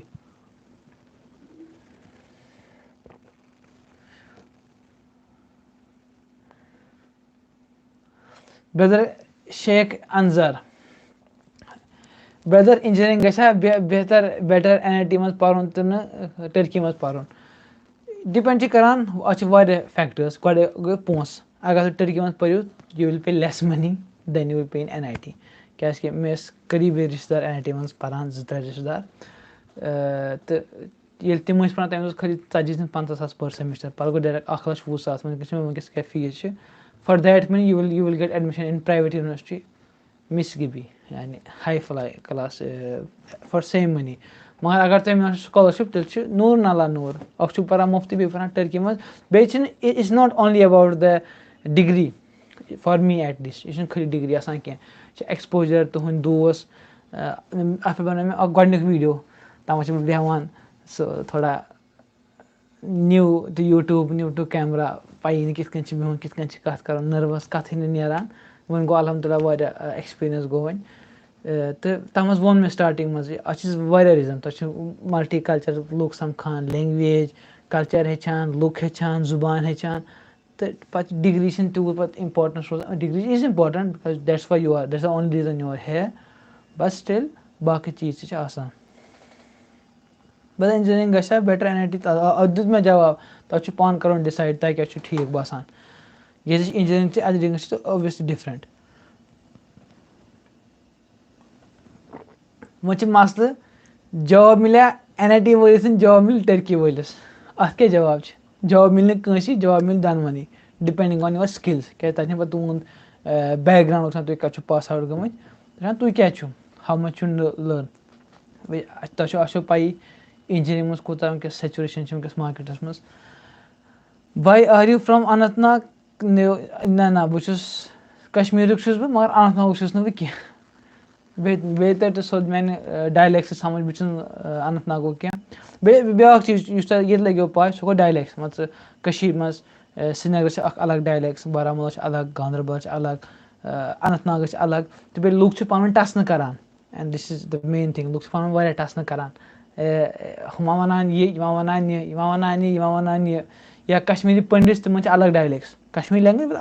अलग डायलैक्ट तो हुमा वनान तो मगर Turkish same people same language but different dialects या जयबुश अलग टर्किश इस्लाम अलग Turkish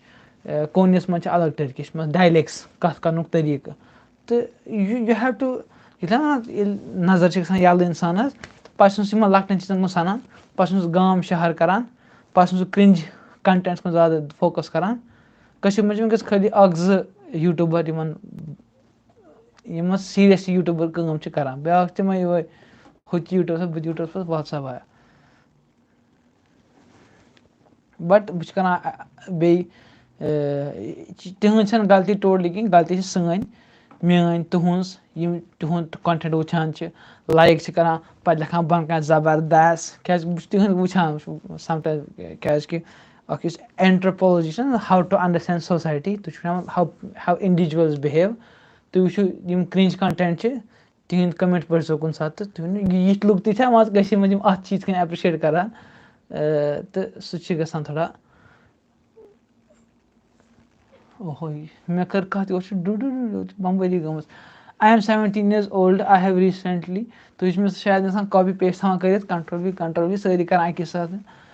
I am 17 years old I recently gave the class 12th exam can I apply yes तकवीर apply कर ये तुम पन 12th डिग्री करो अपलोड तथ लिखो तुम कंटिन्यू नॉट ग्रेजुएट कंटिन्यू तो बे पे तुम 11th क्या 10th मार्क्स तैयार शरत तुंद डिग्री गई कंप्लीट अगस्त ब्रोट बस नजर थो अस्सलाम I want to apply for masters degree in journalism and I have already done my bachelors and masters in journalism I want to apply for masters degree in journalism I have already done my bachelors and masters in journalism गो तुम कर दम masters this was one of the reason कर select क्या पन time जाय same वह अगर तुम बह कर ब्या डिग्री मे बी सह ग बेहतर गो PhD कर जर्नलिज्मस मज लेकिन मास्टर कर बसान तो मगर तुम क्या अप्लाई कर if you meet the criteria MBBA के लिए कितने MBA के लिए कितने परसेंटेज होनी चाहिए MBBA को अगर तुम MBA खत अप्लाई कर तुम गो BBA मज 75+ बे 30 वरी जवान 30 वरी खुद लकुट criteria PhD in physical education PhD in physical education मे physical education course in particular तुम्हार criteria 30 years 33 years old maximum age तम खुद बोन तो चले तो बे 75 in masters बे अगर बे सवाल तो करो लाइव बंद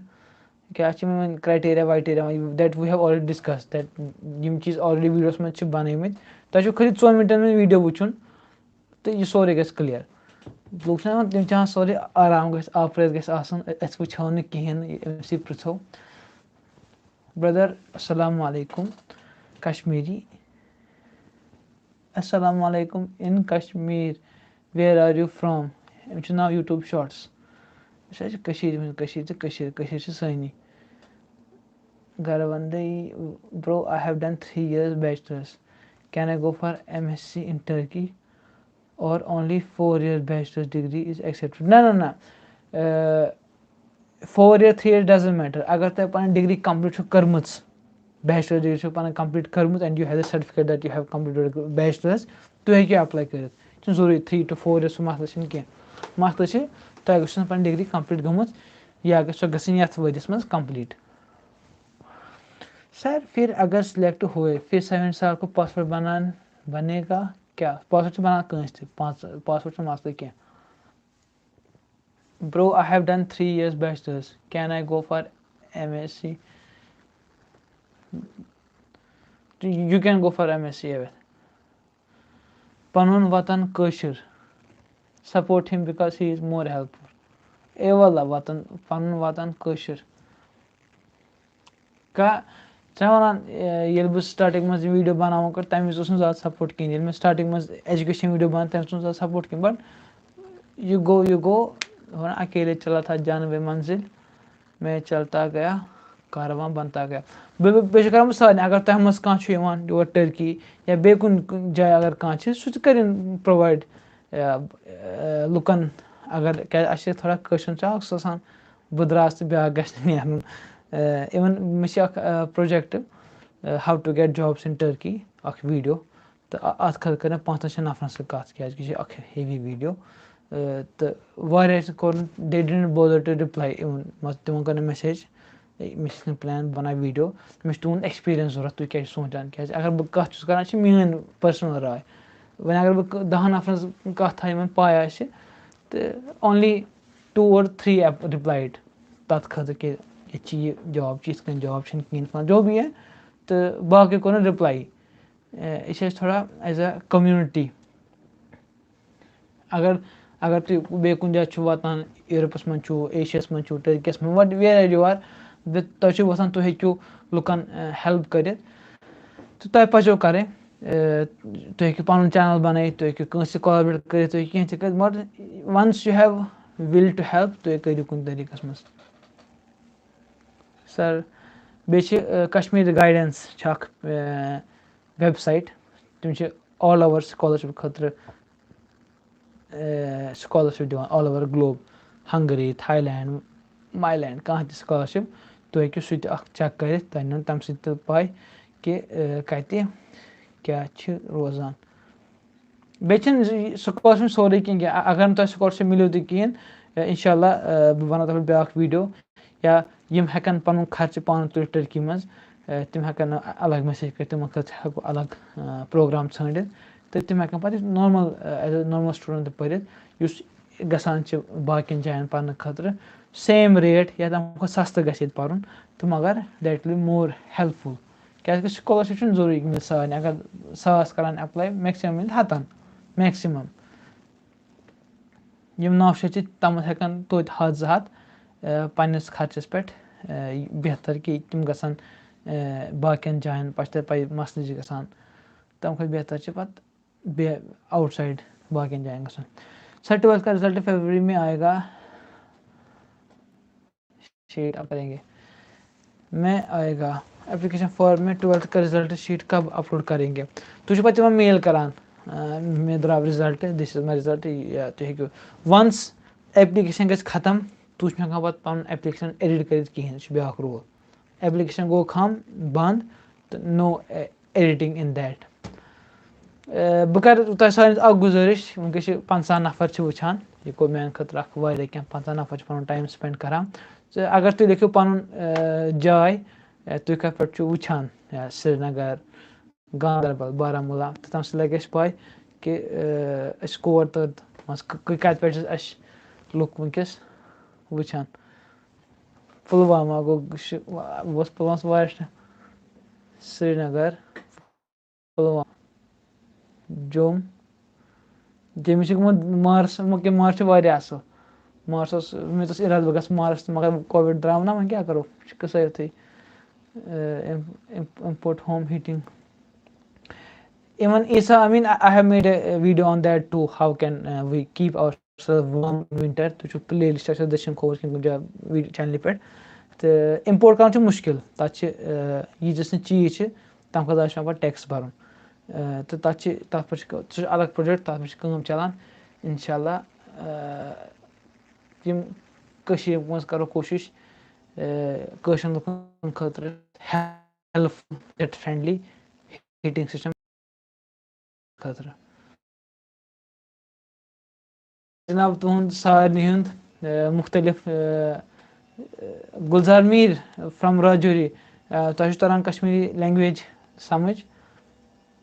سینڈی چھِ لیکھان پَنٕنۍ پٲٹھۍ کیپٹِل پٲٹھۍ سرینگر ڈاوُن ٹاوُن زَن چھُ ہُہ ڈاوُن ٹاوُن چھِ کینٛہہ خاص آسان ہُم چھِنہٕ آسان سُہ بہٕ چھُنہٕ تۄہہِ کَران بٕلیم کینٛہہ وۄنۍ چھُ سُہ اوٚوَرآل سُہ یُس گوٚمُت چھِ وٕنکٮ۪س کِرٛیٹ آمُت کَرناونہٕ گامہٕ شہر یا باقٕے کینٛہہ چیٖز تہٕ سُہ چھُ اَکھ اَسلام علیکُم فِزِکس سٹوٗڈنٛٹ فرٛام اکھ سیکنٛڈ یہِ چھِ خبر کہِ ٹِک ڈسٹ پاٹِکل یہِ چھِ وَنان دوٗری بہٕ چھُس فِزِکس سٹوٗڈنٛٹ أمۍ چھُ ناوٕے تھوٚمُت ڈسٹ پاٹِکل ایٹام الیکٹران پروٹان تِم گوٚو سورُے کینٛہہ گوٚو مٔشیٖد وۄنۍ excited I have only 85% 10th I have only 75% 12th PCBM and up to 4th semester of my BSc I have 8 mashallah you have 8.3 CGPA am I eligible should I apply you can apply agar tۄہہِ degree complete چھِ گٔمٕژ تُہۍ ہیٚکِو apply کٔرِتھ for یِم student یِمن average چھِ آسان but they have other skills تُہۍ چھُو زہر تُہۍ چھُ کینٛہہ بَنومُت تۄہہِ چھُو ڈسٹ پاٹِکل سۭتۍ بدل کانٛہہ مالِکوٗل کوٚڑمُت پھلان تہٕ تۄہہِ چھُ پَتہٕ آرام سان گژھان یہِ please give me some reason why should I choose Turkey and not any other country جٔریٖد احمد مےٚ چھِ اَتھ پٮ۪ٹھ اکھ 3 مِنٹَن ویٖڈیو بنومُت گۄڈنیُک ویٖڈیو آلدو سُہ ویٖڈیو چھُنہٕ زیادٕ اَصٕل کینٛہہ کیازِ تَتھ منٛز چھُ مےٚ فیس ایٚکسپریشن سُہ کیمرا بٕتھِ کَنٮ۪تھ یَتھ کیاہ گوٚو پھلان تہٕ بہٕ دِمو تۄہہِ خٲلی مین گۄڈٕ وَنو واے کٔشیٖر گۄڈٕ چھِ سَستہٕ زیادٕ درٛوگ چھِنہٕ ییٚتہِ کینٛہہ مُسلِم کنٹری چھِ آلدو پیٖپٕل چھِنہٕ اِسلام فالو کَران زیادٕ کینٛہہ تَمیُک سۭتۍ چھِ ایٹ تھرٛوٗ چھِ عثمان تِژھ کَتھ چھَنہٕ کینٛہہ مگر مُسلِم کنٹری چھےٚ تۄہہِ چھُ مٔشیٖد اگر تُہۍ نٮ۪ماز چھِ پَران there will be mosque everywhere بانٛگ چھِ یُس نہٕ ایرپورٹ کنٹری منٛز ٹوٹلی چھِ کِہیٖنۍ ترٛیٚیِم چیٖز فُڈ تۄہہِ چھُنہٕ ٹٮ۪نشَن کِہیٖنۍ حلال چھِ حرام چھِ you very go you will eat it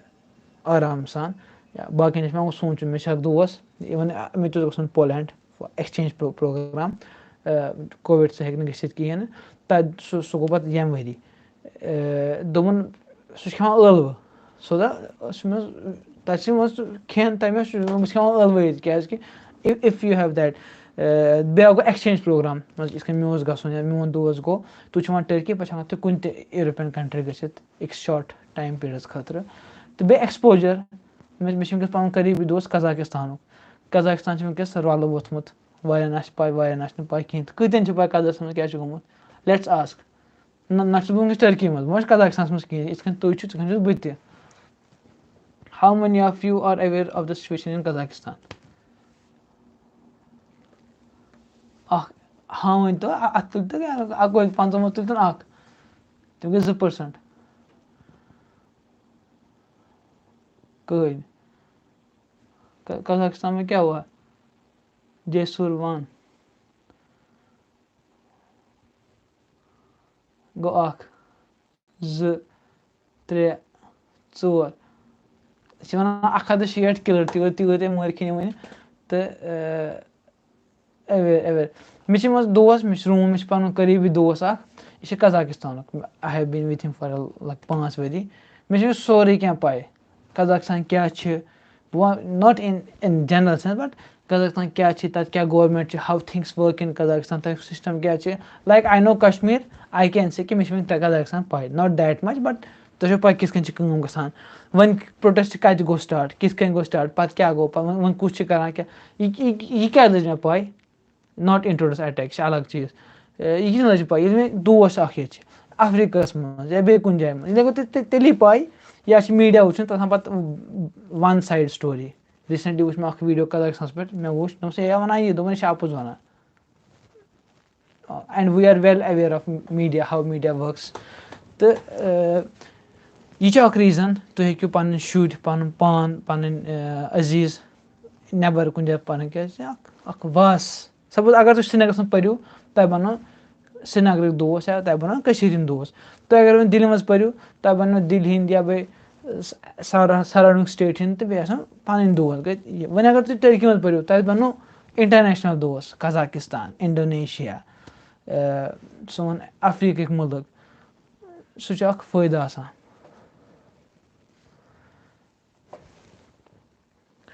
My MBA will complete in March, April. Can I apply? Yes, you can apply. शायद यह late. When question gets same. Bro, what is the duration of MSc? Master is +1 year language course if you are selected for Turkish bursary. Okay, Lone Saqib. I am Arda very old. Passed my 12th. Sas Aku. Now I want oxygen. What is didn't pardon. Now I want to do BSc nursing in Turkey. ठीक, माशाल्लाह. If eligible for procedure, please tell me procedure 70% yok. 78 छ मुश्किल nursing खतर. कैसे nursing, medicine, veterinary, BDS falan इम सारी वहाँ मानने medical आखिर 90% ज़रूरत. Bro, what is the duration of MSc in Turkey? Master के 2 ؤری plus 1 ؤری मैं वोन. It is same question. Sir, is postgraduate in the scholarship? Please check the scholarship. Shiba Ruhi, please check the scholarship website. Kum course available, kum ge band, kum I nahi. Don't know much about that right now. Mission pan, to be honest, मैं ज़रा कम pan करूँ enter, वुचुन क्या time यानो total यानो time. क्या from yesterday 5 till mission was phone थाकी करमुत. Message लोग phone करान वो बह करान खाली शंगने विज पे नेट बंद युस लोग रच पे फोन करान क्या भरोस इंटरव्यू किस पे हो इंटरव्यू किस पे हो ऑनलाइन गसान interview Brother, I have 4 reappears in 12th. Can apply? Yes, you can apply अगर तुम डिग्री गैस कंप्लीट बिफोर अगस्त अमिक reappear पेपर का गसन तय तो तुम के बताएं मेरा अप्लाई करें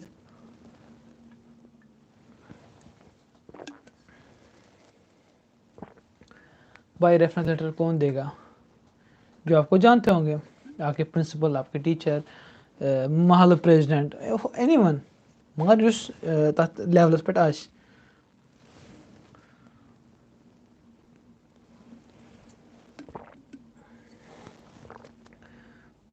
वुचान मकलाऊं अच्छी सवाल मगर काउंट फिक्स 54 59 49 ना प्रियन गसा Bro, is MSc 3 Bro, is MSc 3 years then in Turkey? MSc ये मास्टर 2 ؤری अगर तुम स्कॉलर थ्रू तक 3 ؤری क्या 1 ؤری गोनिक ؤری टर्किश लैंग्वेज कंपलसरी पारन गई टर्किश लैंग्वेज पे 2 ؤری डिग्री हाँ तह लगो पे टाइम ये पे 3 ؤری गो टोटल 4 ؤری ना 2 ؤری मास्टर डिग्री टर्की मज आसान I worked with media organization for 2 years with the help of master. Will that help in master? Obviously, that will क्या experience, market, pan story, pan field related क्या काम, तो एक type कर मैं शिकम यास काम मैं कोरी फलान, तो एक आराम सान. And this is plus point. जिन्होंने internship नहीं की होगी. Suppose 5 नफर को apply for journalism. तह कर्म काम 5 कर काम कहें they will obviously select you काम ग तुम करो इस पोट मा यू आर द सिलेक्टर तह वह 5 फाइल तुम कुछ करो चूज एज अ बेसिक वारा how can we introduce heating system in Kashmir as I saw your video is the best tachi I was trying to introduce that in Kashmir but tachi main issues क्या you can't Kashmir मन तुम 3-4 लक्ष phone कर तम लागान गर या electric हमाम लागान नत लागान तम सेंट्रल हीटिंग मगर 3-4 लक्ष good amount and middle class family can't afford that sorry it's out of topic तो मेन कोशिश बह कर सह चीज़ इंट्रोड्यूस आम मिडिल क्लास फैमिली कर क्या मेजॉरिटी लोग मिडिल क्लास अमीर सह ज़्यादा नेरान नबर वंदा आना सह दिल्ली या दुबई या बे गरम पत्थर सान सारी मगर सफरिंग अजाब मिडिल क्लास तो तथ खर गन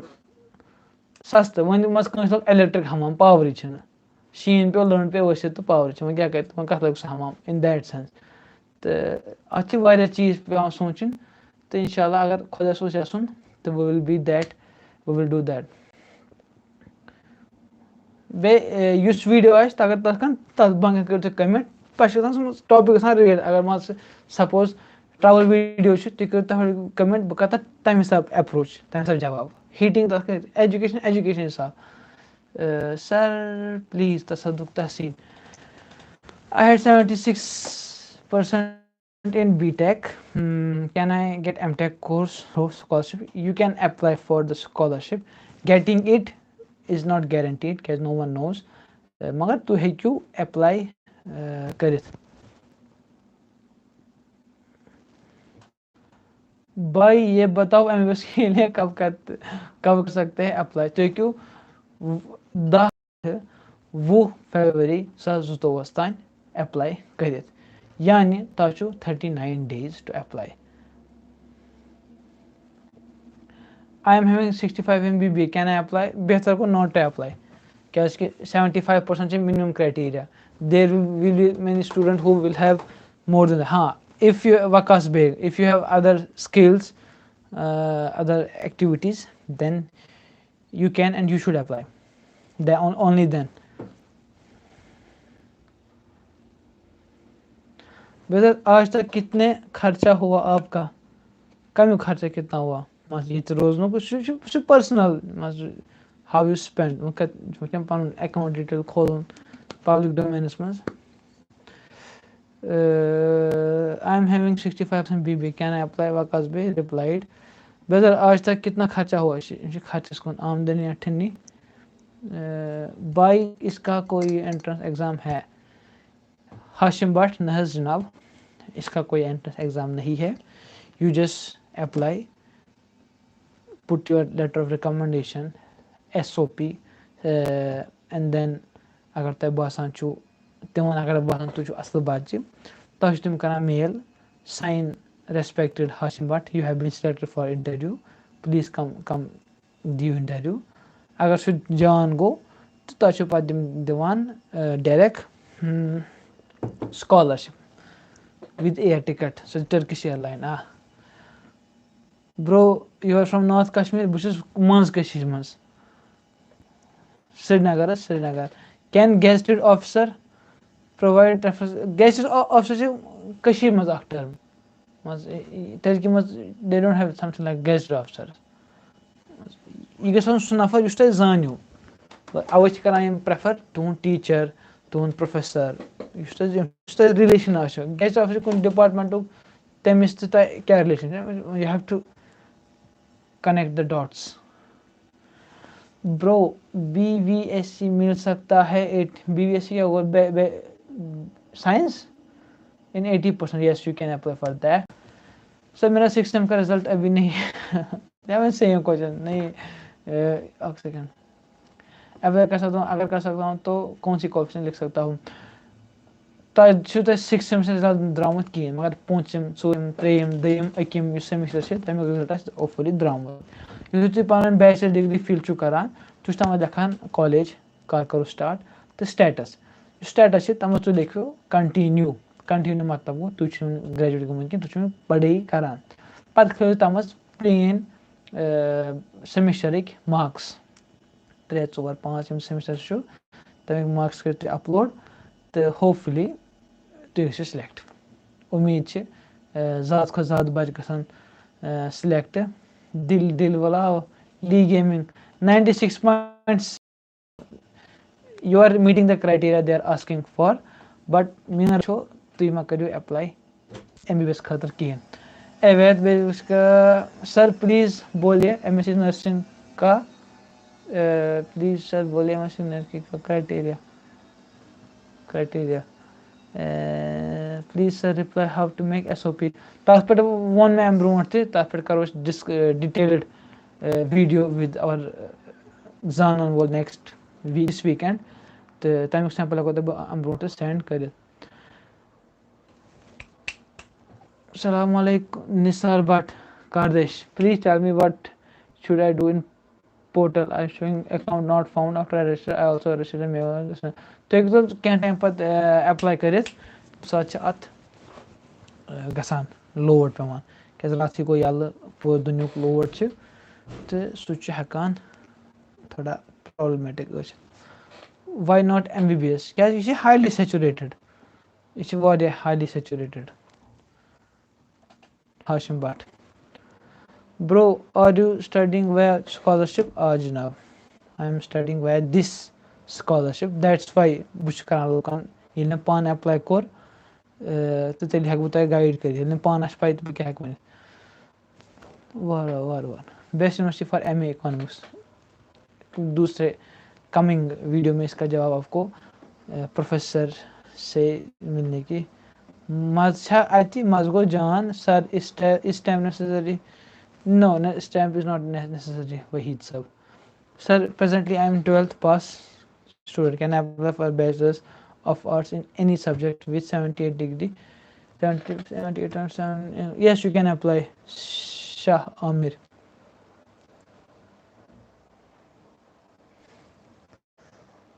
अच्छी था क्यों? वाला. Madam I. What's. Hello. Ak second. Dos आव ना वारिया कल. Yus में थमुत घंटस नमर दरवाज़ गो याला. तो ये MBBS.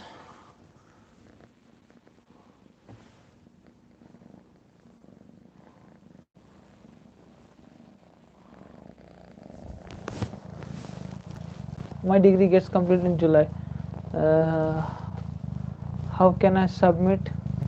application before that? तो है क्यों apply करित क्या इसकी यूस minimum time चीज़ का सोचते हैं July में degree complete करूँ before July तो है क्यों पता आराम सान ये करित provide the time in Turkey right now 2 घंटे तो निष्पात अगर टाइम किस ताकि बजे 9:47 बजे ये बजे 1947 गए 2:08 बजे थी ताश बजे में 110 या 2 का sorry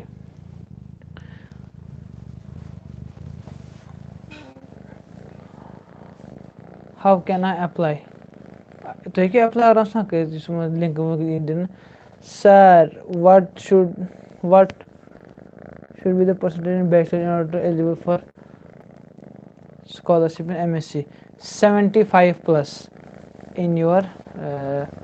bachelor's.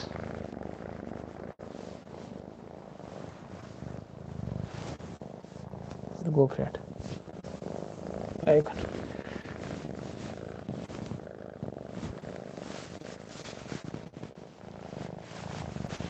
So what should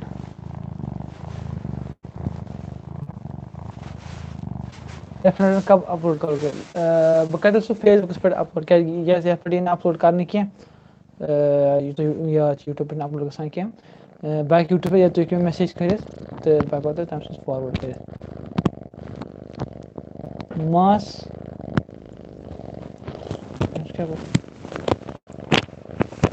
mic sorry लोगों माइक साथ में jacket I am having 18 toward medicine which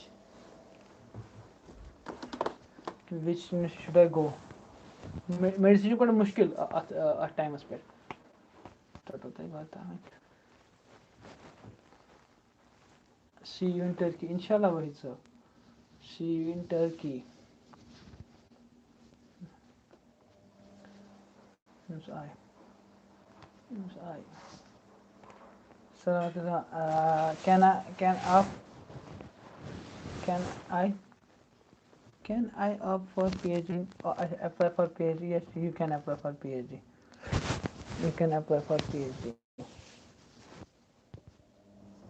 Wow, nice. Panda.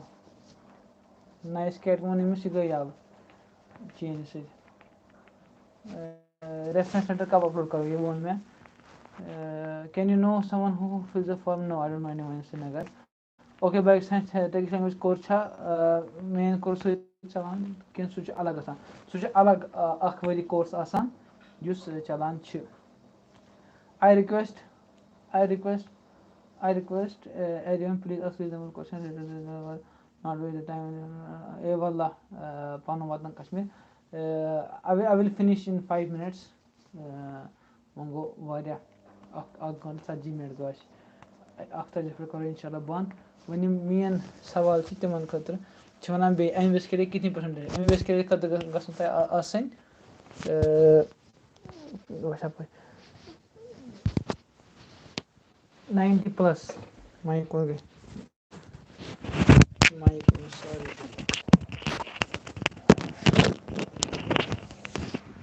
90 plus in English.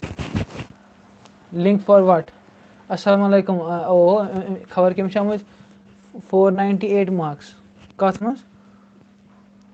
ये गो थानो जरूरी हाँ Sara 17. Assalamualaikum. I have 498 marks in how to get MBBS. Yes, you can apply for MBBS scholarship. Now you can apply. मतलब जो 99 point dash percentage 99.6. Yes, 99.6% से out तो हेकू आराम सान apply करित with strong letter of intent. तो hopefully I wish you all the best. One जो तमाम same example मस्त वन अगर कहीं 91% या पे एक स्टूडेंट्स 99% सीट खाली यम कमिस कर सिलेक्ट 99 तो 98 वलिस 92 वलिस वरी इसलिए don't go to the criteria go for the reasonability क्या यस रीजनेबिलिटी क्या लिंक फॉर अप्लाई सह दिमु ये वीडियो गछ एंड बह कर अमकिस बंकस पे टैग या बाकी वीडियो tbbs.turkiyabursali.gov.tr कश्मीर सोरे क्या बंद I know due to covid ये सोरे क्या यल सह अलग इंसास I did any student from Kashmir get scholarship yes few student got scholarship मगर तम ना वायरस सह सिस्टम रूद न परफेक्ट सह सिस्टम डोल थोड़ा सह टाइम लाइन दज थोड़ा but I hope and I wish Falak can get the scholarship as her marks are very high, but she need to focus on now letter of intent. Why she want to do the MBBS? Sir मुझे किस 100% scholarship मिलेगी? कैसे 100% scholarship मिलेगी? How can I apply and how can I किस college में? Inshallah college we will discuss next this weekend with our one of experienced guy. बेहतर को non English select कर non English one English select English कर select तस पे अलग criteria अलग सर्टिफिकेट थाम sir but non English easy लेकिन अख चीज इट मे लाइक कि मेरे तय उम्मीद Sara 17 you have good marks but you may not get a scholarship no one knows तो but I can say like तुम वारिया चांसेस स्कॉलरशिप मिलनस खतर मगर नो गारंटी क्या रिसेंटली पे आपने बोला मुझे स्कॉलरशिप लगी मैं कौन लज and then he was like blaming me for that दोस्तों मे पान रिश्तेदार तम सा लज बस पाने अप्लाई कर सोरे कर मैं पाने तमिस लज न क्या मुश्किल समझान अवे जवान लास्ट 2 मिनट शुक्रिया तो सारे हुंद कम से कम यूर टाइम कोड़ तय सपोर्ट करो खाली गुजारिश as a normal citizen of Kashmir I will answer this सारा युस Kashmir YouTube Kashmir social media as a individual करान क्रिएट कि सन यम क्रिएटर तम क्या बनावान इसलिए युस असल कंटेंट तथ करियो सपोर्ट बेयुस गलत कंटेंट तथ करियो मस boycott in that sense only then we can survive this cringy wave बे करियो वीडियो ये वीडियो नहीं कि वाह लेंथी वीडियो इस एजुकेशन रिलेटेड वीडियो अगर कस फायदे हेक वात अच्छे करान मेहनत सन घंटे पन टाइम करान स्पेंड कस अगर फायदे वात तुई त करियो पन दोस्तन बरादरी family group class group tuition groups में कम से कम शेयर मे बी तुम हेकु सिलेक्ट गसित किन मगर ब्या अगर सिलेक्ट गस यह वारिया कह चीज गो ना अस पन खुद ही खत्म कशीर मज गसन ब्या गसन गसन क्या थोड़ा गलत concept Sara this scholarship is fully sponsored video playlist बनाई यम लक वीडियो 4 मिनट 5 मिनट बह कर सारे गुजारिश नई आए सो वीडियो वो तुम वह कर जनरल तुम कह एप्लाई कर अगर तुम 12th में 70% प्लस तुम एप्लाई कर बैचलर्स खतर मगर for MBBS you need to have 90% plus but अगर तुम 90% मेन पर्सनल राय अगर तुम 90% तोत मा करो एप्लाई कहें MBBS खतर क्या हाईली कम्पिटिटिव आसान तुम हेकू 96 97 98 अगर तुम तेली करो MBBS खतर एप्लाई मास्टर्स खतर गो आसन तुम 75% in bachelors with 30 years maximum age limit 31 वोर हेक एप्लाई कर कहें PhD खतर गो आसन तुम 75% इन योर क्या वन मास्टर्स पॉलिटेक्निक वोल हेकन एप्लाई कर तिहज degree as a 12th as a associate degree मान and they have to apply for the bachelors या तिम हेकन डायरेक्ट मास्टर्स खतर अप्लाई कर डिपेंडिंग ऑन द ग्रेड्स एवत I have done polytechnic so that polytechnic 2-3 वरी डिपेंड करान वरियन पे तकरार शुक्रिया तुम सारे हुंद इंशाल्लाह करो बे कुछ मुलाकात सलाम अलैकुम खुश तो लशु तो खुशहाल रोजो are you sure to cancel yes